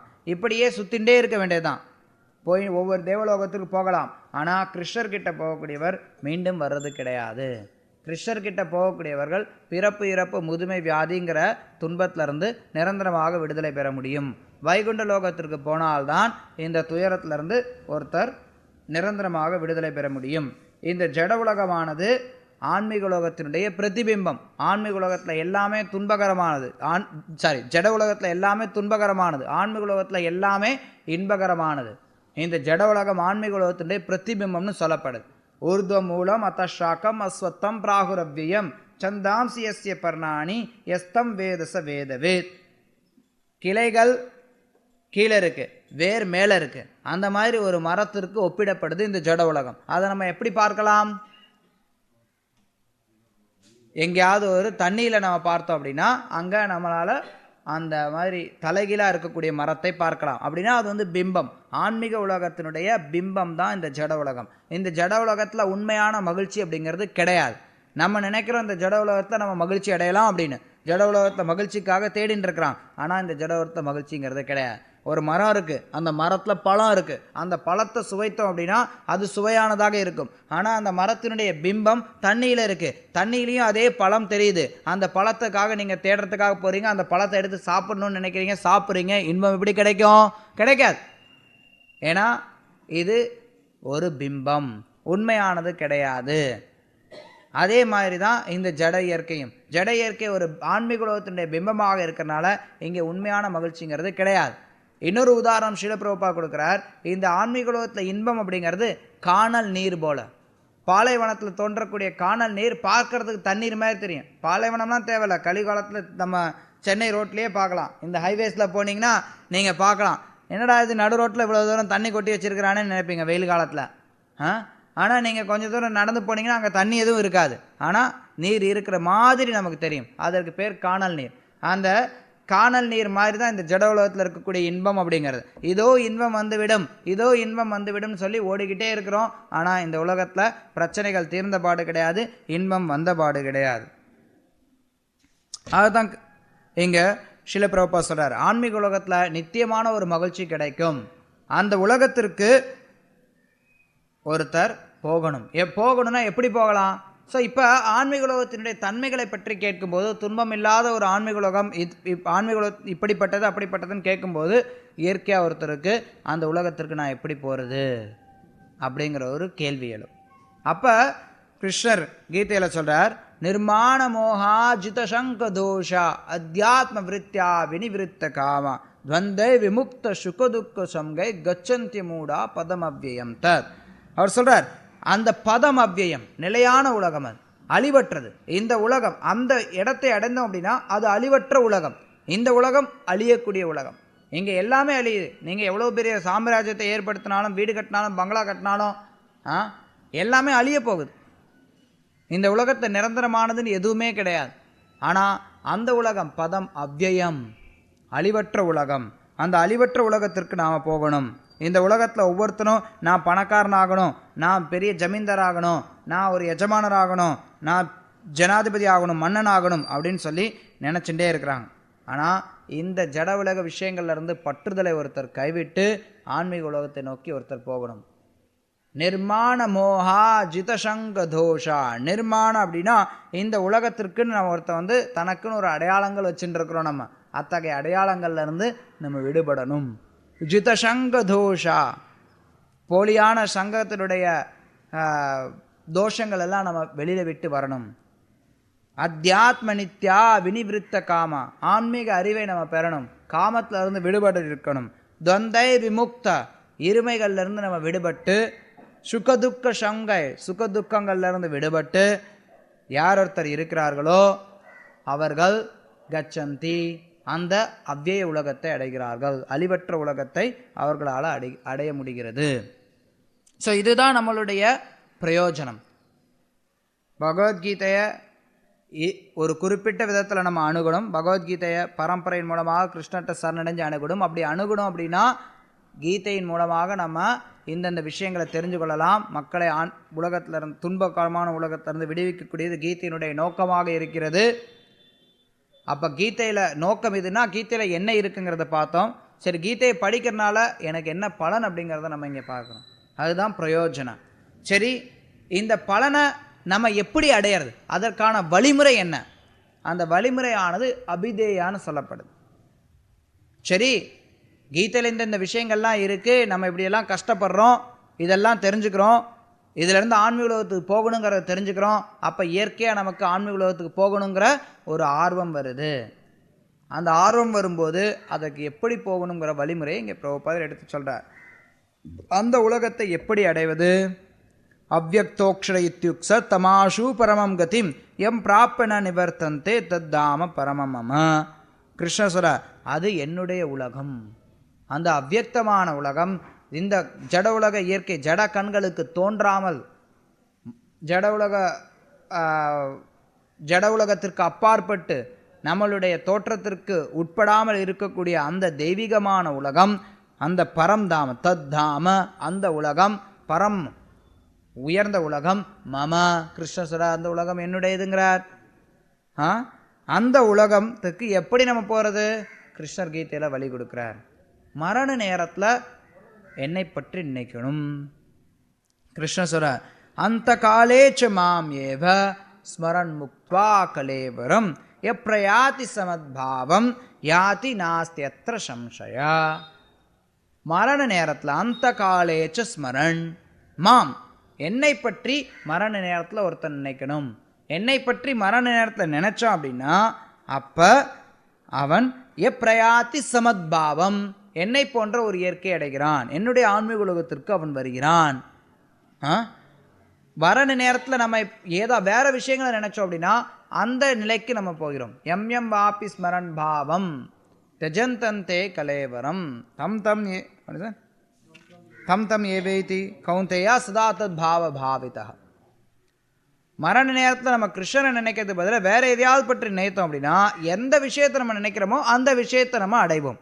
அதுவே கிருஷ்ணரை பற்றி நினைத்தோம் அப்படின்னா கிருஷ்ணருடைய லோகத்தை நம்ம அடைய முடியும், கிருஷ்ணரை நோக்கி போக முடியும். கிருஷ்ணருடைய லோகத்துக்கு போகிறதுக்கு எளிமையான வழிமுறை மரண நேரத்தில் கிருஷ்ணரை நம்ம நினைக்கணும். சரி, மரண நேரத்தில் நான் நினைக்கலாம் அப்படின்னு சொல்லிட்டு வாழ்க்கை முழுக்க வேற உதவாக்கரையான செயல்களை செயல்பட்டு இருந்தோம் அப்படின்னா மரண நேரத்தில் கிருஷ்ணன் நினைவில் வரமாட்டார்.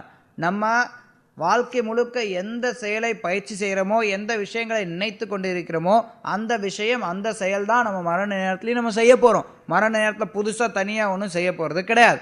அதனால கிருஷ்ணர் அறிவுறுத்துறார், எப்போவுமே என்னை பற்றி நினைத்து கொண்டிரு. சததம் கீர்த்தயந்தோ மாம், எப்பவும் என்னுடைய திருநாமங்களை சொல்லிக் கொண்டிரு. தஸ்மா சர்வேஷு காலேஷு மாமனுஷ்மர யுத்யச்ச மையார்பிதா மனோ புத்திர் மாமே வைஷசி அசம்சய. நீ சர்வேஷு காலேஷு, எல்லா காலங்களிலும் மாமனுஷ்மர யுத்யச்ச, என்னை நினைத்து கொண்டு யுத்தம் பண்ணு, அல்லது என்னை நினைத்து கொண்டு உன்னுடைய வேலை என்னவோ அந்த வேலையை நீ செஞ்சின்று. உனக்கு என்ன கடமை கொடுக்கப்பட்டிருக்கிறதோ அந்த கடமையை நீ என்னை நினைத்து செயல்பட்டுன்று. மையார்பிதா மனோபுத்திர், எனக்கு நீ உன்னுடைய மனதையும் புத்தியும் அர்ப்பணித்து அது மாதிரி செலவிட்ட அப்படின்னா மாம் ஏ வைஷசி அசம்சய, என்னை நீ வந்தடைவாய், அதில் எந்த சந்தேகமும் கிடையாது. கிருஷ்ணர் நம்ம எல்லாத்தையும் விட்டுட்டு காட்டுக்கு வா அப்படின்னு சொல்லலை. இன்ஃபேக்ட் அர்ஜுனன் வந்து நான் காட்டுக்கு போகிறேன் அப்படின்னு சொன்னான். கிருஷ்ணர் அர்ஜுனனை காட்டுக்கு போகிறதுக்கு அனுமதி கொடுக்கல. நடைமுறைக்கு ஒத்து வராத எந்த விஷயத்தையும் கிருஷ்ணர் பிரச்சாரம் பண்ணுறது கிடையாது. பகவத்கீதையில் அப்படி எதுவும் சொல்லப்பட கிடையாது. நிறைய பேர் நினைப்பாங்க பகவத்கீதை இந்த காலத்துக்கு ஒத்து வருவாங்க, அது எப்பயோ யாரோ சொல்லி வச்சதாச்சு, 5000 வருஷத்துக்கு முன்னாடி உள்ளதாச்சு அப்படின்னு. கிடையாது. கிருஷ்ணர் நடைமுறைக்கு ஒத்து வராதது எதையுமே சொல்லலை. எல்லாரையும் கானகத்துக்கு போகுங்கன்னு கிருஷ்ணர் சொல்லலை. கிருஷ்ணர் சொல்ல மாமனுஷ்மர யுத்திச்சை, என்ன நினைத்து கொண்டு நீ செயல்படு. உன்னுடைய கடமைகள், உனக்கு என்ன கடமைகள் கொடுக்கப்பட்டிருக்கோ உன்னுடைய மனதையும் புத்தி எனக்கு அர்ப்பணம் பண்ணிட்டு என்ன நினைச்சிட்டு நீ செயல்படு.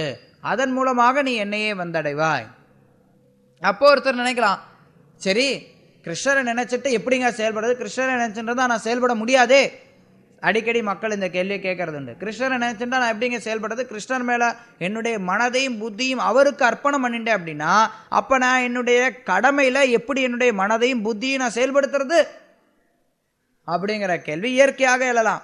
ஸ்ரீல பிரபுபாதர் அதற்கு ஒரு உதாரணம் கொடுக்கிறார். ஆச்சாரியர்களுக்கு கொடுக்கக்கூடிய உதாரணத்தை, ஒரு பெண், திருமணமான பெண்மணி, அவளுக்கு வேற ஒருத்தன் மேல ஆசை வந்தது அப்படின்னா அவ என்ன பண்ணுவா, தன்னுடைய வீட்டு காரியத்தை எல்லாத்தையும் ஒழுங்கா செய்வா. ஆனா அவளுடைய மனமும் புத்தியும் எப்பவுமே தன்னுடைய கள்ளக்காதலன்னு நினைச்சுட்டே இருக்கும்.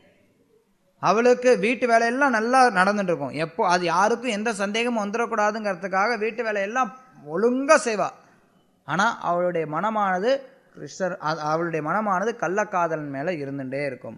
அது மாதிரி பிரபுபாதர் சொல்றார், நம்மளுடைய கடமைகள் எல்லாத்தையும் செஞ்சுட்டே இருக்கலாம், ஆனா மனமும் புத்தியுமானது கிருஷ்ணரில் அர்ப்பணிக்கப்பட்டதாக இருக்கணும்.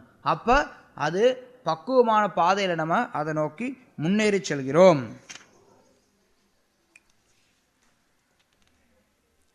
பக்தனானவன் ஆன்மீக உலகத்திற்குள்ளார போக முடியும், பக்தியின் மூலமாக செல்ல முடியும்.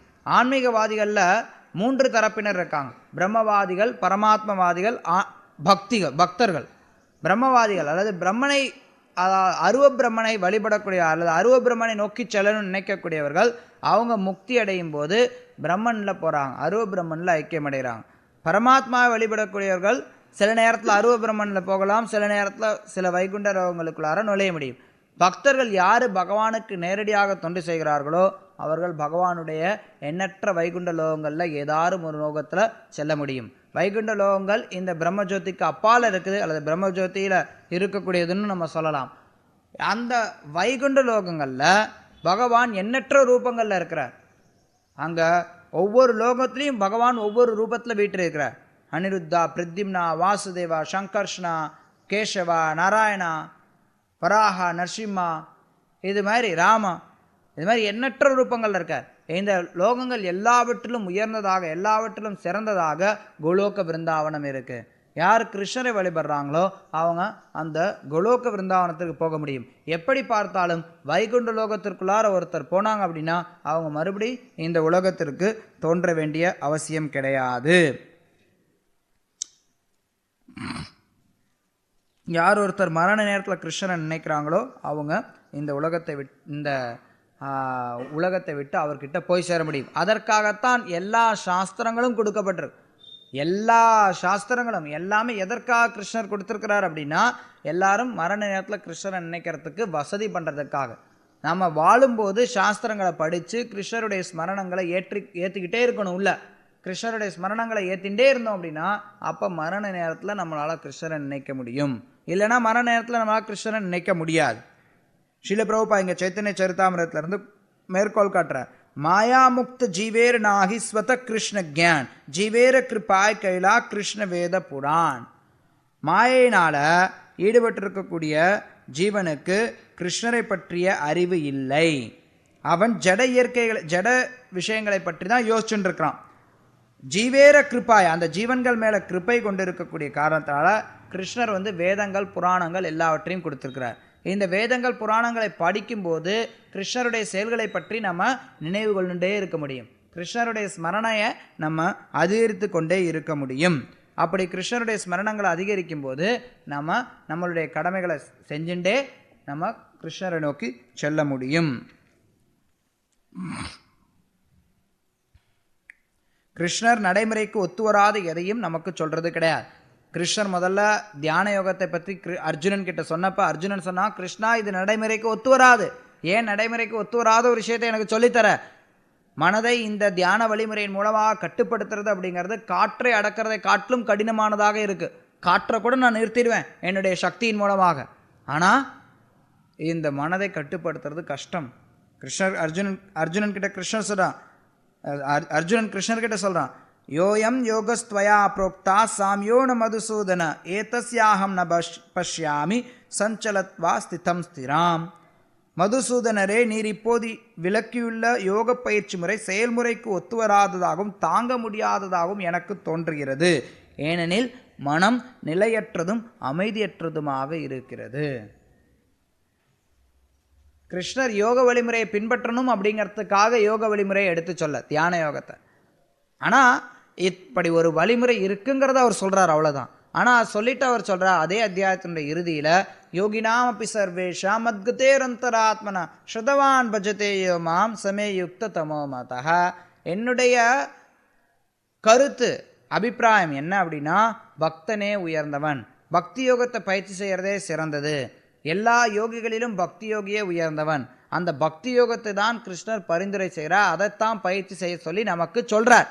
பக்தியா மாம் அப்பி ஜானாதி யாவான் யஸ்சாஸ்மி தத்துவத்தக தத்தோ மாம் தத்துவத்தோ ஜாத்வா விஷயத்தே ததனந்தரம். என்னுடைய உலகத்திற்குள்ளார யார் வர முடியும்? யார் ஒருத்தர் என்னை புரிந்து வைத்திருக்கிறார்களோ அவங்க என்னுடைய உலகத்திற்கு வர முடியும். யாரால என்னை புரிந்து கொள்ள முடியும்? பக்தனால தான் என்னை புரிந்து கொள்ள முடியும். பக்தியா மாம் அப்பி ஜானாதி. அதனால பக்தி அப்படிங்கிறது எல்லாருக்கும் சாத்தியமானது. நம்மளுடைய மனதை நம்மளுடைய செயல்களை கிருஷ்ணரில் நம்ம லயிக்கும் போது அதன் மூலமாக கிருஷ்ணருடைய ஸ்மரணையில் நம்ம இருக்க முடியும். பக்தி அப்படிங்கிறது எல்லாருக்கும் சாத்தியமானது. பக்தி எப்படி நம்ம பயிற்சி செய்கிறது? ஸ்ரவணம் கீர்த்தனம் விஷ்ணு, ஸ்மரணம் பாத சேவனம், அர்ச்சனம் வந்தனம் தாஸ்யம், சக்கியம் ஆத்ம நிவேதனம். 9 வழிமுறைகள். ஸ்ரவணம் அப்படின்னா பகவானை பற்றி கேட்கிறது. கீர்த்தனம் அப்படின்னா அவரை பற்றி புகழ்றது. ஸ்மரணம் அப்படின்னா அவரை பற்றி நினைக்கிறது. பாத சேவனம்னா அவருக்கு பாதத்துக்கு சேவை பண்ணுறது அல்லது அவருடைய கோயிலை கூட்டி துடைக்கிறது, பாத சேவனம். அர்ச்சனம் பூஜை பண்ணுறது. வந்தனம் நமஸ்காரம் பண்ணுறது, பிரார்த்தனைகளை செலுத்துறது. தாஸ்யம் சேவகனாக இருக்கிறது. சக்கியம் நண்பனாக செயல்படுறது. ஆத்ம நிவேதனம் எல்லாவற்றையும் அவர்கிட்ட ஒப்படைக்கிறது. இப்படி 9 விதத்தில் நம்ம பயிற்சி செஞ்சோம் அப்படின்னா அது பக்தின்னு அழைக்கப்படுது. அந்த பக்தியினுடைய வழிமுறையின் மூலமாக நம்ம பகவானுடைய லோகத்திற்கு திரும்பி செல்ல முடியும். இங்க ஸ்ரீல பிரபுபா இன்னொரு ஸ்லோகத்தை மேற்கோள் காட்டுறார். அபியாச யோக யுக்தேன சேதசா ஞான்யகாமின பரமம் புருஷம் திவ்யம் யாதி பார்த்தானு சிந்தயன். பரமபுருஷ பகவானான என் மீது தியானம் செய்து மனதில் இடையராது என்னை எண்ணிக்கொண்டு இப்பாதையிலிருந்து பிறளாமல் இருப்பவன் என்னை அடைவது உறுதி. பக்தியினுடைய பாதையிலிருந்து நம்ம பிறளக்கூடாது. எப்போவுமே பக்தியினுடைய பாதையை ஸ்திரமாக நம்ம பற்றி கொள்ள வேண்டும். அப்படி நம்ம பற்றி கொண்டோம் அப்படின்னா அப்போ நிச்சயமாக நம்ம பக்தியை நோக்கி முன்னேற முடியும். அதற்கும் நமக்கு யாராவது ஒரு வழிகாட்டி அவசியம். அதற்கு நம்ம ஒரு குருவை அணுகணும். தத்விஜார்த்தம் சகுரு மேபாபிகச்சத். பரம்பரையில் வரக்கூடிய ஒரு குருவை நம்ம அணுகணும் அப்படின்னா அப்போ நம்மளுடைய மனமானது கிருஷ்ணரில் லயிக்கிறதுக்கு அவர் கொடுக்கக்கூடிய வழிமுறை நமக்கு உதவியாக இருக்கும். கிருஷ்ணருடைய நாமத்தை நம்ம சொல்லும்போது அந்த தெய்வீக ஒளியானது நம்மளை ஆன்மீக ஸ்தானத்தில் நிலை பெறத்துக்கு உதவும். இதை யார் வேணாலும் இந்த நிலையை அடையலாம். சில நேரத்தில் இதை சொல்லும்போது சிலருக்கு வருத்தம் வரலாம். ஐயையோ, நான் பெண்ணாச்சே, நான் சூத்ரனாச்சே, நான் ஒரு வைஷ்யனாச்சே, நான் பிராமண குடும்பத்திலலாம் இல்லைங்க. பகவத்கீதை இவ்வளோ நீங்கள் சொல்கிறதெல்லாம் கடைபிடித்து பயிற்சி பண்ணுறது அப்படிங்கிறது எல்லாருக்கும் சாத்தியமாங்க? சாத்தியம். கிருஷ்ணன் சொல்கிறார், மாம்ஹி பார்த்தா வெப்பாஸ்ருத்யா ஏபிஸ்யு பாப்பயோனய ஸ்திரியோ வைஷ்யஸ்தா சூத்ரஸ்தே பியாந்தி பராம்கதிம். பாப்பயோனி பாவமான பிறவி எடுத்தவர்கள் கூட இந்த பக்தி தொண்டை ஏற்றுக்கொள்றதன் மூலமாக பக்குவம் அடைய முடியும். ஸ்திரீ, வைஷ்யா, சூத்ரா எல்லாருமே பரமகத்தியை அடைய முடியும் அப்படின்னு கிருஷ்ணர் உறுதியாக சொல்கிறார். அதனால் இந்த ஆன்மீக உலகத்திற்கு போகிறது அப்படிங்கிறது எல்லாருக்கும் சாத்தியமான ஒன்று. அதனால் இந்த பகவத்கீதை இதெல்லாம் சொல்லித்தருன்னு சொல்லிட்டு ஸ்ரீல பிரபுபா முடிவாக சொல்கிறார், இந்த கீதையை ஒருத்தர் ரொம்ப கவனமாக படிக்கணும். கீதை எல்லாரும் ரொம்ப கவனமாக படிக்க வேண்டிய திவ்யமான இலக்கியம். கீத சாஸ்திரம் இதம் புண்ணியம் எப்படேத் பிரயத்த புமான். பகவத்கீதையின் உபதேசங்களை முறையாக பின்பற்றுபவன் வாழ்வின் எல்லாவித துயரங்களிலிருந்தும் ஏக்கத்திலிருந்தும் விடுபட முடியும். பயசோகாதி வர்ஜிதக, இது பயத்திலிருந்து ஒருத்தரை விடுவிக்கும், மறுவாழ்விற்கும் ஒருத்தருக்கு வழிகாட்டும். பகவத்கீதையை படிக்கிறதின் மூலமா கீதா தியானசீலஸ்ய பிராணாயாம பரஸ்ய ச நைவ சாந்திகி பாபாணி பூர்வ ஜென்ம கிருதாணி ச. பகவத்கீதையை முழு ஆர்வத்துடனும் அக்கறையுடனும் ஒருவன் படித்தால் பகவானின் அருளால் அவனது பூர்வ ஜென்ம பாவங்கள் செயல்படாமல் போகும். கிருஷ்ணர் மத கீதையில உறுதிப்படுத்துறார். என்ன சொல்றார் அவர்? சர்வ தர்மான் பரித்யஜ்ய மாமேகம் சரணம் व्रज அஹம் த்வாம் சர்வ பாபேப்யோ மோக்ஷயிஷ்யாமி மா சுச்சக. அவர் சொல்றார், யார் ஒருத்தர் எங்கிட்ட முழுமையாக சரணடைகிறாங்களோ அவங்கள எல்லா விதமான பாவத்திலேருந்து விடுதலை கொடுத்து அவங்களுக்கு மோட்சத்தை கொடுக்குறேன், அதுக்கு நான் உத்தரவாதம் கொடுக்குறேன், நீ தயவுசெய்து கவலைப்படாதன்னு நமக்கு அவர் ஒரு தைரியம் கொடுக்குறார். நம்ம பக்தி தொண்டை பயிற்சி செய்யும்போது நம்மளுடைய பூர்வ ஜென்ம பாவங்கள் எல்லாமே நம்மை விட்டு விலகுது. பகவத்கீதையை படிக்கிறதுனுடைய விளைவு அதாகத்தான் இருக்கணும். பகவத்கீதையை படிக்கிறதுனுடைய விளைவு நம்ம கிருஷ்ணர்கிட்ட சரணடைஞ்சு பக்தி தொண்டில் ஈடுபடக்கூடியதாக இருக்கணும். அப்படி ஈடுபடுறதன் மூலமாக பாவ விளைவுகளிலிருந்து நம்ம முழுமையாக விடுபடுகிறோம். இதுதான் கீதையினுடைய சாரம். கீதையினுடைய சாரம் அப்படின்னா இதுதான். வெறும்னா கீதையினுடைய சாரம் அப்படின்னு சொல்லிட்டு எது நடந்ததோ நன்றாக நடந்ததுன்னு சொல்லிட்டு ஒரே ஒரு பக்கத்தை போட்டு அது பகவத்கீதையில் எங்கே இருக்குன்னு கேட்டால் யாருக்கும் தெரியாது. அந்த மாதிரி இல்லாத ஒன்றை பகவத்கீதையினுடைய சாரம்னு போட்டால் அது கீதையினுடைய சாரம் ஆகாது. இதுதான் கீதையினுடைய சாரம். இதுதான் கீதையினுடைய உண்மையான சாரம். இது கடைசியில் சில பிரபுபாதர் கீத மகாத்மியத்திலிருந்து சில ஸ்லோகங்களை சுட்டி காட்டி தன்னுடைய அறிமுகத்தை முடிக்கிறார். பிரபுபாதிங்க சில ஸ்லோகங்களை மேற்கோள் காட்டுறார். மல நிர்மோச்சனம் பும்சாம் ஜலஸ்நானம் தினே தினே சக்ருத் கீதாமிருத ஸ்நானம் சம்சார மலநாசனம். மல நிர்மோஷனம் பும்சாம், நம்ம நம்மளை தூய்மைப்படுத்திக்கணும் அப்படின்னா நம்ம என்ன பண்ணுறோம்? ஜலஸ்நானம் தினே தினம், ஒவ்வொரு தினமும் ஜலஸ்நானம் பண்ணுறோம். சக்ருத் கீதாமிருத ஸ்நானம், கீதாமிருதத்தில் நம்ம ஸ்நானம் செஞ்சுட்டோம் அப்படின்னா சம்சார மலநாசனம், இந்த பிறப்பு இறப்பு அப்படிங்கிற கலங்கமானது நம்மளை விட்டு வெளியில் போயிடும். கீதா சுகீத கர்த்தவ்ய கிம்மன்யே சாஸ்திர விஸ்தரை. கீதா சுகீத கர்த்தவ்ய, பகவான் கிருஷ்ணரே கீதையை சொல்லியிருக்கார். இதை தவிர வேற என்ன சாஸ்திரம் நமக்கு வேணும்? கிம்மன்ய சாஸ்திர விஸ்தரை, வேற என்ன சாஸ்திரம் ஒருத்தருக்கு தேவை? ஸ்வயம் பத்மநாபஸ்ய, இது ஸ்வயம் பத்மநாப கிருஷ்ணர் அவராலேயே சொல்லப்பட்டது. முக்கபத்மா வினிஸ்ருதா, அவராலேயே சொல்லப்பட்டது. இதுக்கு தவிர வேற புத்தகம் யாருக்கு அவசியம்? பாரதாமிருத சர்வஸ்வம் விஷ்ணு வக்ராத் வினிஸ்ருதம் கீதா கங்கோதகம் பூத்வா பீத்வா புனர்ஜன்மன வித்யதே. கங்கை நீரை குடிப்பவன் முக்தி அடைகிறான். அப்படி இருக்க கீதையின் அமிர்தத்தை குடிப்பவரை பற்றி சொல்ல முடியுமா? கங்கை நீரில் குடிக்கிறான் அப்படின்னா முக்தின்னு சொல்லப்படுது. கங்கை நீரானது கிருஷ்ணருடைய பாதத்திலிருந்து வருது. கீதையானது கிருஷ்ணருடைய திருவாயிலிருந்து வருது. கிருஷ்ணர் பூர்ணமானவர் அப்படிங்கிறனால அவருடைய பாதத்திற்கும் அவருடைய திருவாய்க்கும் வேறுபாடு கிடையாது. இருந்தாலும் கங்கையை காட்டிலும் கீதை உயர்ந்ததாக சொல்லப்படுது. சர்வ உபனிஷத்தோ காவோ, எல்லா உபனிஷத்துகளும் பசுவை போல இருக்கின்றன. தோக்தா கோபால நந்தனக, கிருஷ்ணர் அதனை பால் கறக்கக்கூடியவராக இருக்கிறார். பார்த்தா வத்ஸ்த சுதிர் போக்தா, அதனை பாலை குடிக்கக்கூடியவனாக பார்த்த அர்ஜுனன் இருக்கின்றான். துக்கம் கீதாமிருதம் மகத், கீதாமிருதத்தை பருகக்கூடியவர்கள் எல்லாரும் அந்த மாதிரி கீதாமிருதத்தை எல்லாரும் பருக முடியும், அந்த அர்ஜுனன் வழியாக வரக்கூடியதை. அதற்கடுத்து இறுதியாக ஸ்ரீல பிரபுபாதர் சொல்றார், ஏக்கம் சாஸ்திரம் தேவகி புத்திர கீதம். உலகத்தில் நிறைய பேர் ஏதாவது ஒரு சாஸ்திரம் கிட்ட ஒரே ஒரு புஸ்தகம் படிக்க போதுங்க அப்படின்னு நினைக்கிறாங்க. அதுக்கு சுட்டி காட்டுறார், ஏக்கம் சாஸ்திரம், ஒரே ஒரு சாஸ்திரம் இருந்தால் போதும். நிறைய சாஸ்திரங்களை படித்து மக்கள் குழப்பிக்கொள்ள வேண்டிய அவசியம் கிடையாது. அது என்ன அப்படின்னா தேவகி புத்திர கீதை, தேவகி புத்திரம் விளங்கிய கீதை இருந்தால் போதும். ஏக்கம் சாஸ்திரம் தேவகி புத்திர கீதை, ஏகோ தேவ தேவகி புத்திர ஈவ, ஒரே ஒரு கடவுளை வழிபட்டால் போதும், தேவகி புத்திரனை வழிபட்டால் போதும். ஏகோ மந்திர தஸ்ய நாமான்யேவ, ஒரே ஒரு மந்திரம் இருந்தால் போதும், அது அவருடைய திருநாமம். ஹரே கிருஷ்ண கிருஷ்ண கிருஷ்ண ஹரே ஹரே, ஹரே ராம ராம ராம ஹரே ஹரே. இந்த ஒரு மந்திரத்தை நம்ம உச்சரித்தால் போதும். கர்மாப்யேகம் தஸ்ய தேவஸ்ய சேவா. நம்மளுடைய செயல்கள் எல்லாம் அவருக்கு செய்யக்கூடிய சேவைகளாக இருந்தால் மட்டும் போதும்.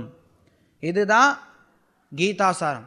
கீதாசாரத்தை பிரபுபா கொடுத்துட்டு கடைசியாக கீதையினுடைய மகாத்மியங்களை சில ஸ்லோகங்களை இங்கே சுட்டி காட்டிட்டு இறுதியில் இந்த கீதை அங்கீகாரம் பெற்றது அதிகாரப்பூர்வமானதுங்கிறத காட்டுறதுக்காக பரம்பரையினுடைய பட்டியலையும் அவர் கொடுக்குறார்.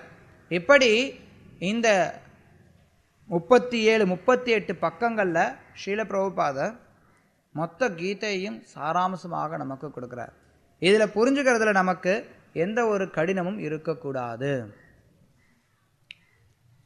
புரியுதா? எப்படி வருது கீதை சொல்லுங்க பார்க்கலாம். முதல்ல இந்த அறிமுகத்தில் ஸ்ரீல பிரபுபாத் சொல்லித்தரார் பகவத்கீதை எப்படி நம்ம அணுகிறது. பகவத்கீதை பரம்பரையின் மூலமாக பக்தியின் மூலமாக அர்ஜுனன் எப்படி சரணடைந்தானோ அப்படி ஏற்றுக்கொள்ள வேண்டும். அதுக்கடுத்து இந்த பகவத்கீதையினுடைய நோக்கம் என்ன? துன்பப்படக்கூடிய மக்களை துன்பத்திலிருந்து விடுதலை பண்ணுறது. அப்படி அதுக்கப்புறம் பகவத்கீதையில் என்ன இருக்குன்னு சொல்கிறார். அதாவது சம்பந்த ஞானத்தை கொடுக்குறார். ஈஸ்வரா பிரகிருதி, ஈஸ்வரா ஜீவா பிரகிருதி காலா கர்மா, இந்த 5 விஷயங்கள் கீதையில் சொல்லியிருக்கு.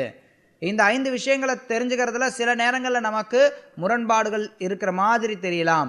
அப்படி முரண்பாடுகள் இருக்கிற மாதிரி தெரிஞ்சாலும் வேத ஞானத்தை நம்ம அப்படியே ஏற்றுக்கொள்ள வேண்டும்.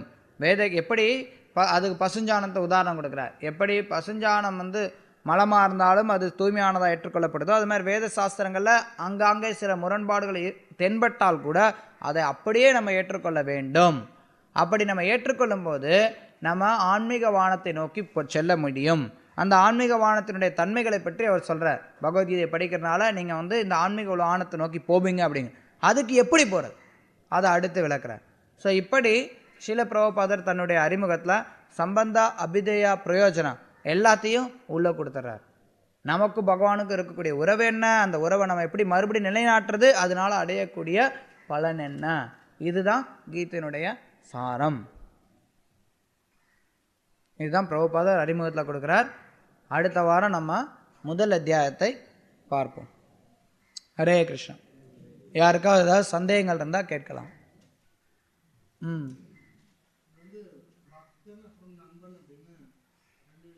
பக்தன் பக்தோசிமே பிரியோசிமே அல்லது பக்தோசி சகாஷேதி, என்னுடைய நண்பன் அப்படிங்கிற. சில நேரங்களில் பக்தோசிமே பிரியோசிமேங்கிறார், நீ எனக்கு பக்தனானவன் பிரியமானவன்கிறார்.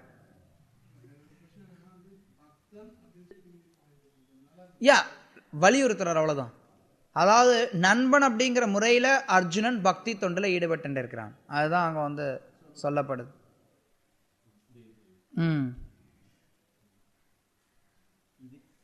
பகவான் இதை என்னுடைய பிரகிருதி என்று குறிப்பிடுகிறார். இந்த ஜடையற்கை பகவானிடமிருந்து பிரிந்த சக்தியாகும். இதுபோல ஜீவராசிகளும் பகவானின் சக்தியே, ஆனால் அவர்கள் பிரிவுபடாதவர்கள். எஸ், கிருஷ்ணர் கீதையில சொல்றார் பின்ன பிரகிருதிங்கிறார். ஆனா ஜீவனை பற்றி சொல்லும்போது சனாதன அப்படிங்கிறார். மமை வாம்ச, என்னுடைய அம்சங்கள். ஜீவனுக்கும் அதாவது கட்டுண்ட நிலையில் ஜீவன் கடவுளுக்கும் தனக்கும் இடையில் இருக்கக்கூடிய உறவை மறந்து இருக்கிறான். ஆனால் அந்த உறவு என்றைக்கும் விடுபட்டது கிடையாது. 2 பேருக்கும் இடையில் இருக்கக்கூடிய உறவு நித்தியமானது. ஆனால் இப்போ நம்ம அந்த உறவை மறந்து இருக்கிறோம். ஆனால் ஜீவன்லேருந்து, அதனால தான் சொல்லப்படுது ஜீவன் பகவான்லேருந்து பிரிஞ்சவன் கிடையாது, முற்றிலுமாக பிரிஞ்சவன் கிடையாது. ஆனால் ஜட இயற்கை அப்படிங்கிறது பகவான் வேறுபட்ட தன்மைகளை கொண்டது. ஜட இயற்கை அச்சித், அது அசத், அச்சித், அது நிரந்தரமற்றது, அறிவில்லாது, உணர்வற்றது ஜட இயற்கை. ஸோ ஜட இயற்கை அதனால பகவான் வேறுபட்டது.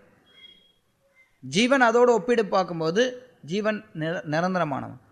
ஜீவனுக்கும் பகவானுக்கும் இருக்கக்கூடிய உறவானது நித்தியமானது. அதனால ஜீவனானவன் பிரிவுபடாதவன் சொல்லப்படுறான் பகவான் கிட்ட இருந்து. ஜட இயற்கை மீண்டும் மீண்டும் படைக்கப்படுது. அதாவது மேகம் போகுது, அந்த மேகம் இருக்கக்கூடிய நேரத்தில் அந்த மேகம் இருக்குது, சில நேரத்தில் மேகம் இருக்கிறது இல்லை, ஆனால் அந்த மேகம் இருந்துட்டு தான் இருக்குது, தோன்றி மறையுது. அது ஜட இயற்கையினுடைய தற்காலிக தன்மையை சொல்கிறதுக்காக அது சொல்லப்படுது. சில பேர் என்ன நினைக்கிறாங்க அப்படின்னா, சில பிரபுபாதர் தான் சுட்டி காட்டுவார், அதான் நான் சொன்னேன், எல்லாத்தையும் வந்து நம்ம விளக்க முடியாது. இது ஒரு எப்படி அறிமுகத்தில் என்ன இருக்குங்கிறத நம்ம பார்த்தோம். சில பிரபுபா இதில் சொல்லுவார், ஜடை, சில பேர் என்ன நினைக்கிறாங்க, சில தத்துவாதிகள் நினைக்கிறாங்க ஜட இயற்கை வந்து பொய்ன்னு நினைக்கிறாங்க.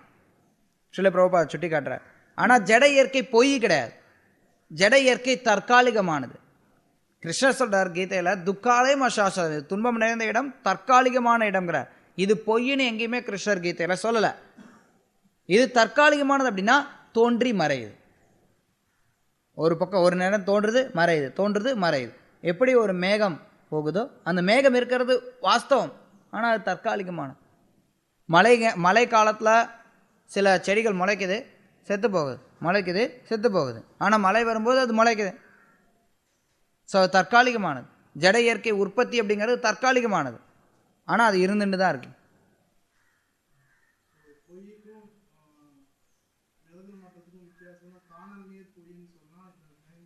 ஐயா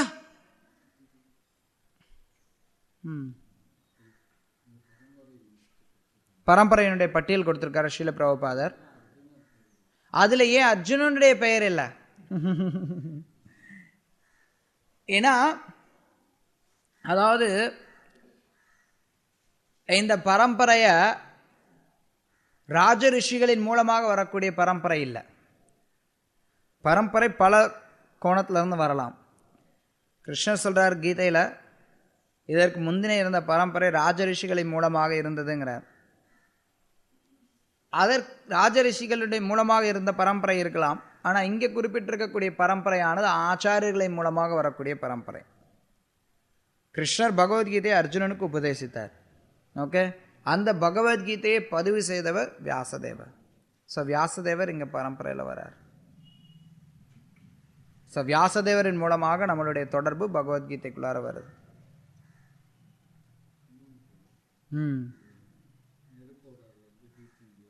நெருப்பினுடைய தன்மைகள் வெப்பம், ஒளி, ஒவ்வொன்றுக்கும் ஒவ்வொரு தன்மைகள் நம்ம சொல்றோம். அதே மாதிரி ஜீவனுடைய தன்மை அப்படிங்கிறது சேவைங்கிறத புரிஞ்சுக்க முடியல. ஓகே, தன்மை அப்படிங்கிறதுனா என்ன, இன்னும் கொஞ்சம் ஆழமாக பார்க்கலாம். எந்த தன்மையை அதிலிருந்து விளக்க முடியாதோ அது அதனுடைய தன்மை, அது அதனுடைய தர்மம். நீங்கள் வெப்பத்தை நெருப்புலேருந்து விளக்கிட்டீங்க அப்படின்னா வெப்பம் வெப்பம் கிடையாது, நெருப்பு நெருப்பு கிடையாது. வெப்பத்தை ஒதுக்கிட்டீங்க அப்படின்னா அது மாதிரி எந்த தன்மை எல்லா ஜீவன்கள்கிட்ட இருக்கு அப்படிங்கிறத நீங்கள் பாருங்கள், நீங்கள் அப்சர்வ் பண்ணுங்க. எந்த தன்மை எல்லா ஜீவன்கள்கிட்டையும் இருக்கு அப்படின்னு பார்த்தோம்னா நிச்சயமாக எல்லா ஜீவன்கள்கிட்ட இருக்கக்கூடிய தன்மை சேவை செய்யறதுங்கிறத நம்ம பார்க்குறோம். வேற ஏதாவது தன்மை எல்லா ஜீவன்கள்கிட்டையும் இருக்கா பொதுவா? எஸ், கிடையாது. ஸோ எல்லா ஜீவன்கள்கிட்டையும் இருக்கக்கூடிய தன்மை சேவை செய்யறது. இது நம்மளுடைய அனுபவத்தில் பார்க்கறது. அதே சமயத்தில் சாஸ்திரம் அதான் சொல்லுது, ஜீவர ஸ்வரூப கிருஷ்ணர நித்யதாஸ், ஜீவன்களுடைய ஸ்வரூபம் கிருஷ்ணருக்கு சேவை பண்ணுறது. மமேவாம்ச ஜீவலோக ஜீவபூத சனாதன மனசஷ்டான் இந்திரியாணி பிரகிருதி ஸ்தானி கர்ஷதி. இந்த ஜீவன்கள் என்னுடைய நித்தியமான அம்சங்கள், அம்சத்தினுடைய பணி முழுமைக்கு சேவை பண்ணுறது. அம்சம் அப்படின்னா என்ன? ஸ்ரீல பிரபுபாதில் இன்னொரு உதாரணம் கொடுப்பேன். அம்சம் அப்படின்னா ஒரு எந்திரம் இருக்குது அப்படின்னா அந்த எந்திரத்துக்கு ஒரு அம்சம் இருக்குது. அந்த அம்சத்தினுடைய பணி என்ன? முழுமைக்கு வேலை செய்கிறது. ஒரு ஸ்க்ரூ இருக்குது, அந்த ஸ்க்ரூவுக்கு ஏதாவது தனிப்பட்ட விதத்தில் பணி இருக்கா? கிடையாது. ஆனால் அந்த ஸ்க்ரூ அந்த எந்திரத்தோடு இருக்கும்போது அதற்கான பணியில் அதனுடைய உண்மையான நிலையில் இருக்குது. ஸ்க்ரூவினுடைய பணி எந்திரத்துக்கு சேவை பண்ணுறது. அது மாதிரி அம்சத்தினுடைய பணி முழுமைக்கு சேவை பண்ணுறது. ஸோ அப்படி முழுமைக்கு சேவை பண்ணும்போது நம்ம திருப்தி அடைகிறோம். அந்த சேவையினுடைய திரிபடைந்த பிம்பம் தான் இந்த உலகத்தில் நம்ம பார்க்குறோம். இந்த உலகத்துலேயும் அந்த அந்த தன்மை இருந்துகிட்டே தான் இருக்குது ஜீவன்கிட்ட. சேவை செய்கிறது அப்படிங்கிற மனப்பான்மை ஜீவன்கிட்ட இருந்துகிட்டே தான் இருக்குது. ஆனால் களங்கமடைந்த நிலையில் இருக்குது. களங்கமடைந்த நிலையில் இருக்கிறனால அந்த சேவையானது ஒருத்தருக்கு திருப்தியை கொடுக்கறது இல்லை. பூர்ண நிலையில் இருக்கும்போது, களங்கமற்ற நிலையில் அந்த சேவையானது அந்த ஜீவனுக்கு முழு திருப்தியை கொடுக்கிறது. அருவ பிரம்மன்னா என்ன? உருவமில்லாத பரம்பொருளினுடைய அம்சம் அருவ பிரம்மன்னு சொல்லப்படுது. பிரம்மன் அப்படின்னா பரம்பொருள். அந்த பரம்பொருளுக்கு ரூபமில்லாத தன்மை அருவ பிரம்மன்னு சொல்லப்படுது. வெறும் ஒளி அல்லது பிரம்ம ஜோதின்னு சொல்லலாம் சில நேரங்களில். அதுதான் அருவ பிரம்மன்னு சொல்லப்படுது. அது பகவானுடைய உடல்ல இருந்து வரக்கூடிய வெளிச்சம். இப்போ ஒரு பெரிய மலை இருக்கு, அந்த மலையை நீங்க தூரத்துல இருந்து பார்க்குறீங்க, உங்களுக்கு என்ன தெரியும்?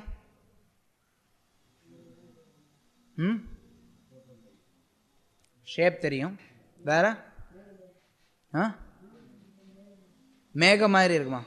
மேடு மாதிரி இருக்கும். ஓகே, தூரக்கிருந்து பார்க்கும்போது அந்த மலையில் இருக்கிறது ஏதாவது உங்களுக்கு தெரியுமா? தெரியாது. பச்சையா தெரியுமா என்ன? தூரக்கிருந்து பார்க்கும்போது ஷேப்பு தான் தெரியும். சாம்பல் நிறத்தில் தெரியும் ஒரு மாதிரி. கொஞ்சம் பக்கத்தில் போய் பார்க்குறீங்க, என்ன தெரியும்? பச்சையாக தெரியும். மரம் தெரியும். கொஞ்சம் மரங்கள்லாம் இருக்கிறது தெரியும், பாறைலாம் இருக்கிறது தெரியும். இன்னும் பக்கத்தில் போய் பார்க்குறீங்க, என்ன தெரியும்? அதில் இருக்கிற மாடு மேயறது தெரியும், மனுஷன் நடந்து போகிறது தெரியும், அங்கே இருக்கக்கூடிய பழங்கள்லாம் தெரியும், அங்கே இருக்கக்கூடிய சாலைகள்லாம் தெரியும். அது மாதிரி தான் பரம்பொருளை நீங்கள் தூரக்கிருந்து பார்க்கும்போது முதல்ல அந்த வெளிச்சம் தான் தெரியும். அதில் நீங்கள் கொஞ்சம் பக்கத்தில் போகும்போது எல்லாருக்குள்ளாக இருக்கக்கூடிய பரமாத்மா தெரியும். இன்னும் பக்கத்தில் போகும்போது பகவானை நீங்கள் பார்க்குறீங்க. உபனிஷத், ஈஷோபனிஷத்தில் சொல்லப்படுது, பகவான் அவர் முன்னாடி இந்த திரை மாதிரி இருக்கு, அவரை மூடி இருக்கக்கூடிய திரை மாதிரி பிரம்மஜோதி செயல்படுது. அந்த திரையை அவர் விளக்குனாதான் நீங்கள் அவரை தரிசனம் பார்க்க முடியும். அது ஆன்மீக பாதையில் சுயமாக முயற்சி பண்ணுறவங்க, பக்தி இல்லாமல் சுயமாக முயற்சி பண்ணுறவங்க கிட்ட அவங்கள ஏமாத்துறதுக்காக, அல்லது பகவான் முன்னாடி அது ஒரு திரையாக இருக்குது, அவருடைய உடல்லேருந்து வரக்கூடிய ஒளி, அந்த ஒளியானது கண்ணை பறிச்சிடுது. அந்த ஒளியை பார்த்துட்டு சில பேர் இதுதான் பரம்பொருள் நினச்சிக்கிறான், அதை தாண்டி உள்ளே போக மாட்டேங்கிறான். இன்னொரு உதாரணம் கொடுக்கப்படுறது என்னென்னா, ஒரு ட்ரெயின் வருதுன்னு வச்சுக்கோங்க. முதல்ல நீங்கள் லைட்டை தான் பார்க்குறீங்க, லைட்டை பார்த்துட்டு லைட்டு தான் ட்ரெயின் நினச்சா தப்பு தானே?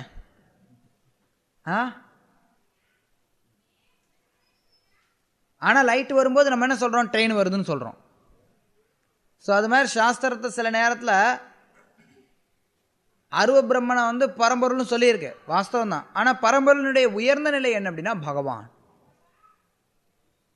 அதுதான் பரம்பொருளை உணர்றதுல 3 நிலைகள் இருக்கு: பிரம்மன், பரமாத்மா, பகவான். இதில் பகவானை உணர்றது தான் உயர்ந்த நிலை, அதுதான் பரம்பொருளினுடைய இறுதி நிலை. அந்த பிரம்மன் அப்படிங்கிறது கிருஷ்ணர்லேருந்து வரக்கூடிய ஒளி, அவருடைய உடலுடைய தேஜஸ், அதுதான்.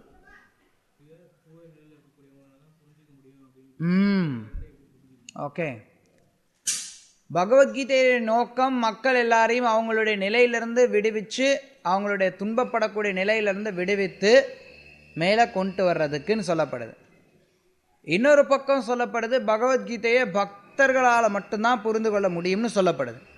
ஸோ இந்த ரெண்டையும் எப்படி நம்ம முரண்பட்டதாக தெரியுதே, எப்படி புரிஞ்சுக்கிறதுன்னு கேட்குறாரு. ஆமாம், மேலோட்டம் பார்க்குறதுக்கு முரண்பட்டதாக தெரியும். ஆனால் அதைத்தான் ஸ்ரீல பிரபுபாதர் அங்கே ஒரு வரி எழுதுகிறார், நான் படித்தேன். ஆரம்ப நிலையில் பகவத்கீதையை படிக்கிறதுக்கு முயற்சி செய்கிறவங்க குறைந்தபட்சம் ஏட்டளவிலாவது கிருஷ்ணரை முழுமுதற் கடவுளாக ஏற்றுக்கொள்ள வேண்டும்.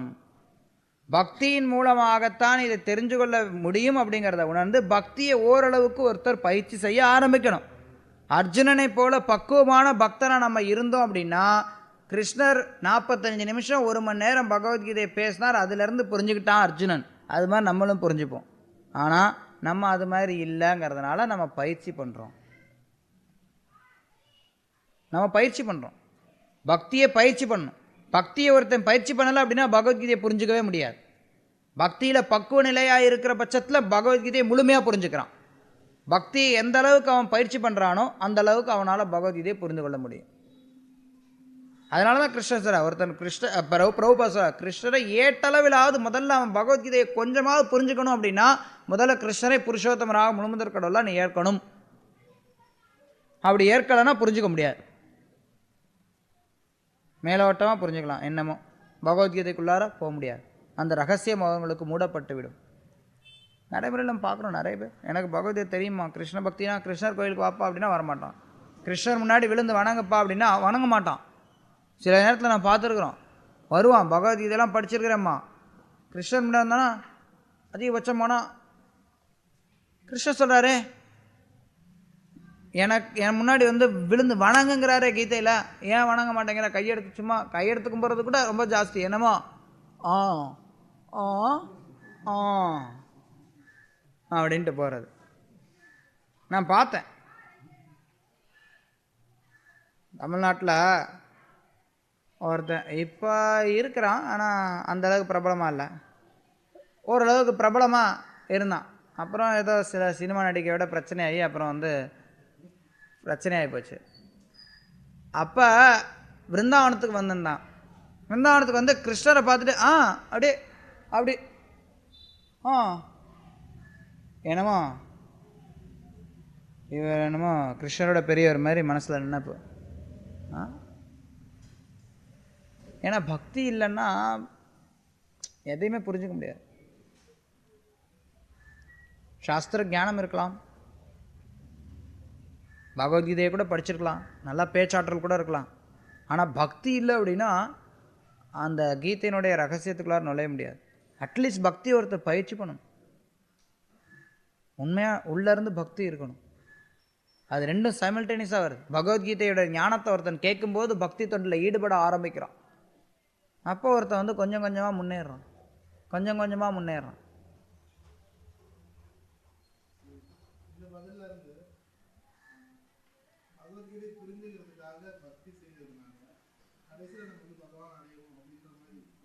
இது ரெண்டுமே, அதாவது பகவத்கீதையை ஃபஸ்ட்டு நம்ம கேட்கும்போது பிரபுபாதா தான் சொல்கிறோம், முதல்ல நீ ஏற்றளவிலாவது கிருஷ்ணரை முழுமுதற் கூட ஏற்றுக்கொள், பக்தி செய்யறதுக்கு ஆரம்பி, அப்படியே பகவத்கீதையை படி.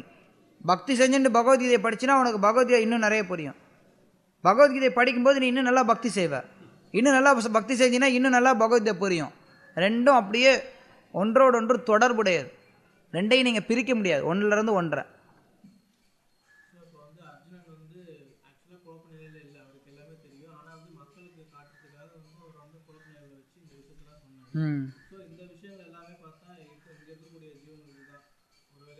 ஆமாம்,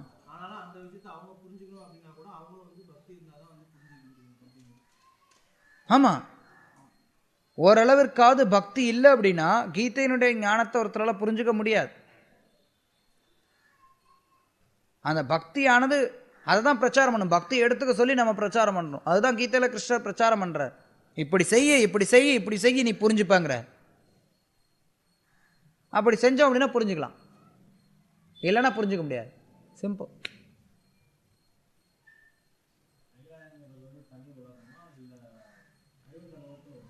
கைலாயம் அப்படிங்கிறது தனி உலகமா, வைகுண்ட லோகத்தில் ஒன்றா? ரெண்டுமே கிடையாது.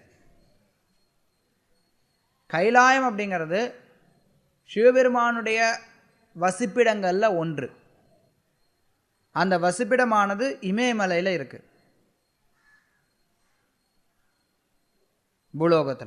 பூலோகத்தில் இருக்கக்கூடிய இமயமலையில் கைலாயம் இருக்கு.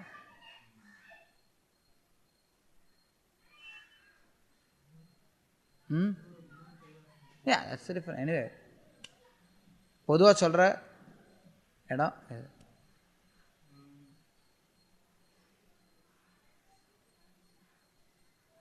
ஸோ அதனால் இது இது அஃப்கோர்ஸ் சிவபெருமானுக்கு நிறைய இடங்கள் இருக்குது. கைலாயம் அப்படின்னு ஸ்பெசிஃபிக்காக குறிப்பிட்டு நம்ம சொல்லக்கூடியது பார்த்தோம் அப்படின்னா இந்த பூலோகத்தில் இருக்கக்கூடிய இமயமலையில் இருக்குது.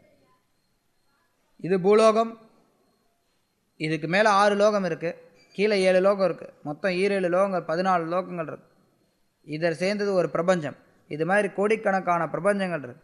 இதுக்கெல்லாம் வெளியில் ஆன்மீக உலகம் இருக்குது.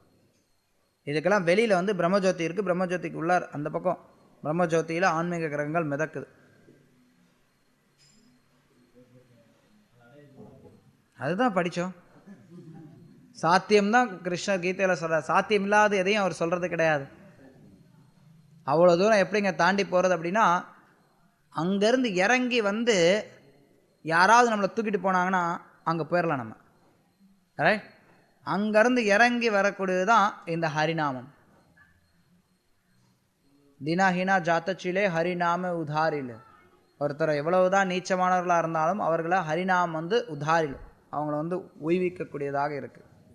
கோலோகேர பிரேமதனோ ஹரிநாம சங்கீர்த்தன். கோலோகத்தினுடைய பிரேமை அங்கேருந்து நேராக வருது. நம்ம ஹரே கிருஷ்ண கிருஷ்ண கிருஷ்ண ஹரே ஹரே, ஹரே ராம ராம ராம ஹரே ஹரே அப்படின்னு சொல்லும்போது நம்ம பகவானோட நேரடியாக தொடர்பு வைக்கிறோம். இந்த ஹரிநாமம் அப்படிங்கிறது பகவான் கிருஷ்ணர்லேருந்து வேறுபட்டது கிடையாது. இது கோலோகத்தினுடைய சப்தம். இது இந்த ஜட உலோகத்துக்குள்ளார இந்த சப்தம் வந்திருக்கு. இந்த ஜட உலோகத்துக்குள்ளார இந்த சப்தம் வந்திருக்கிறதுனால இந்த சப்தத்தை நம்ம வந்து ஜட சப்தம் நினைக்கக்கூடாது.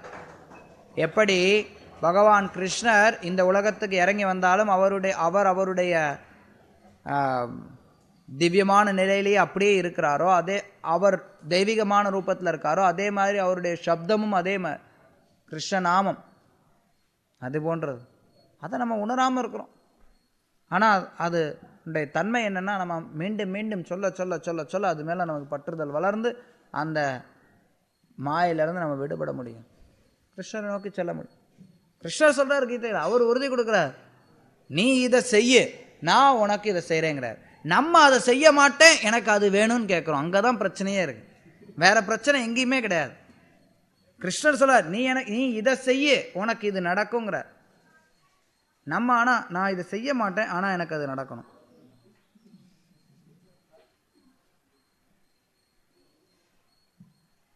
அமெரிக்கன் கவர்மெண்ட் சொல்கிறான், எங்கள் ஊருக்கு நீ வரணுன்னா பாஸ்போர்ட் இருக்கணும், விசா இருக்கணும், இன்டர்வியூ பாஸ் பண்ணணும், இது பண்ணு, இதெல்லாம் நீ ஃபுல்ஃபில் பண்ணு, எங்கள் ஊருக்கு நீ வரலாங்கிறான். நான் நினைக்கிறேன், இதெல்லாம் நான் ஏன் ஃபுல்ஃபில் பண்ணணும்? நான் உங்கள் ஊருக்கு வரணும்.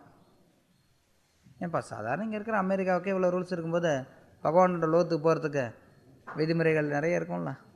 ஆனாலும் அவர் அதை வந்து ரொம்ப எளிமையாக பண்ணுறார். அதுதான் சிறப்பு. எளிமையான விதிமுறை, யார் வேணாலும் பக்குவம் அடையலாம். ஆனால் அதற்கான முயற்சி நம்மகிட்ட இருந்து எடுக்கணும்.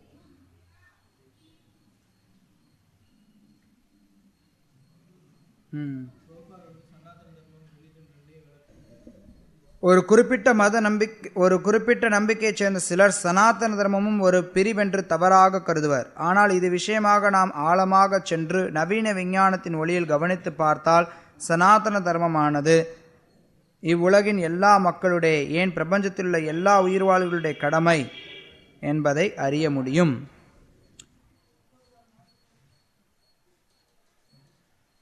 இந்த இடத்துல ஸ்ரீல பிரபுபாத் நவீன விஞ்ஞானத்தின்படி கவனித்து பார்த்தால் அப்படிங்கிறது எதை சொல்றாருன்னா,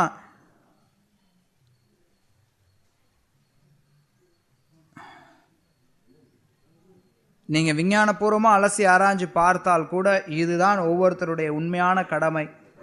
இந்த உலக மக்கள் கிடையாது, எல்லா ஜீவன்களுக்கும் உண்மையான கடமை அப்படிங்கிறது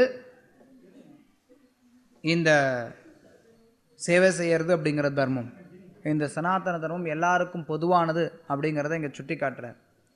நவீன விஞ்ஞானம் அப்படி இங்கே சொல்கிறது எந்த விதத்தில் ஸ்ரீல பிரபுபார் நிறைய நேரங்களில் ஸ்ரீல பிரபுபாத் விஞ்ஞானம் அப்படிங்கிறத வந்து நவீன விஞ்ஞானம் அப்படின்னு சொல்லும்போது சாதாரண இந்த மக்கள் செய்யக்கூடிய ஆராய்ச்சிகளை மட்டுமே அவர் சுட்டி காட்டுறது கிடையாது. அவர் இங்கே வந்து இதர விஷயங்களையும் அவர் பார்க்குறார். அவர் வெறும்ன வெளி ஆராய்ச்சிகளை மட்டும் வச்சு ஸ்ரீல பிரபுபாத் சொல்கிறது கிடையாது.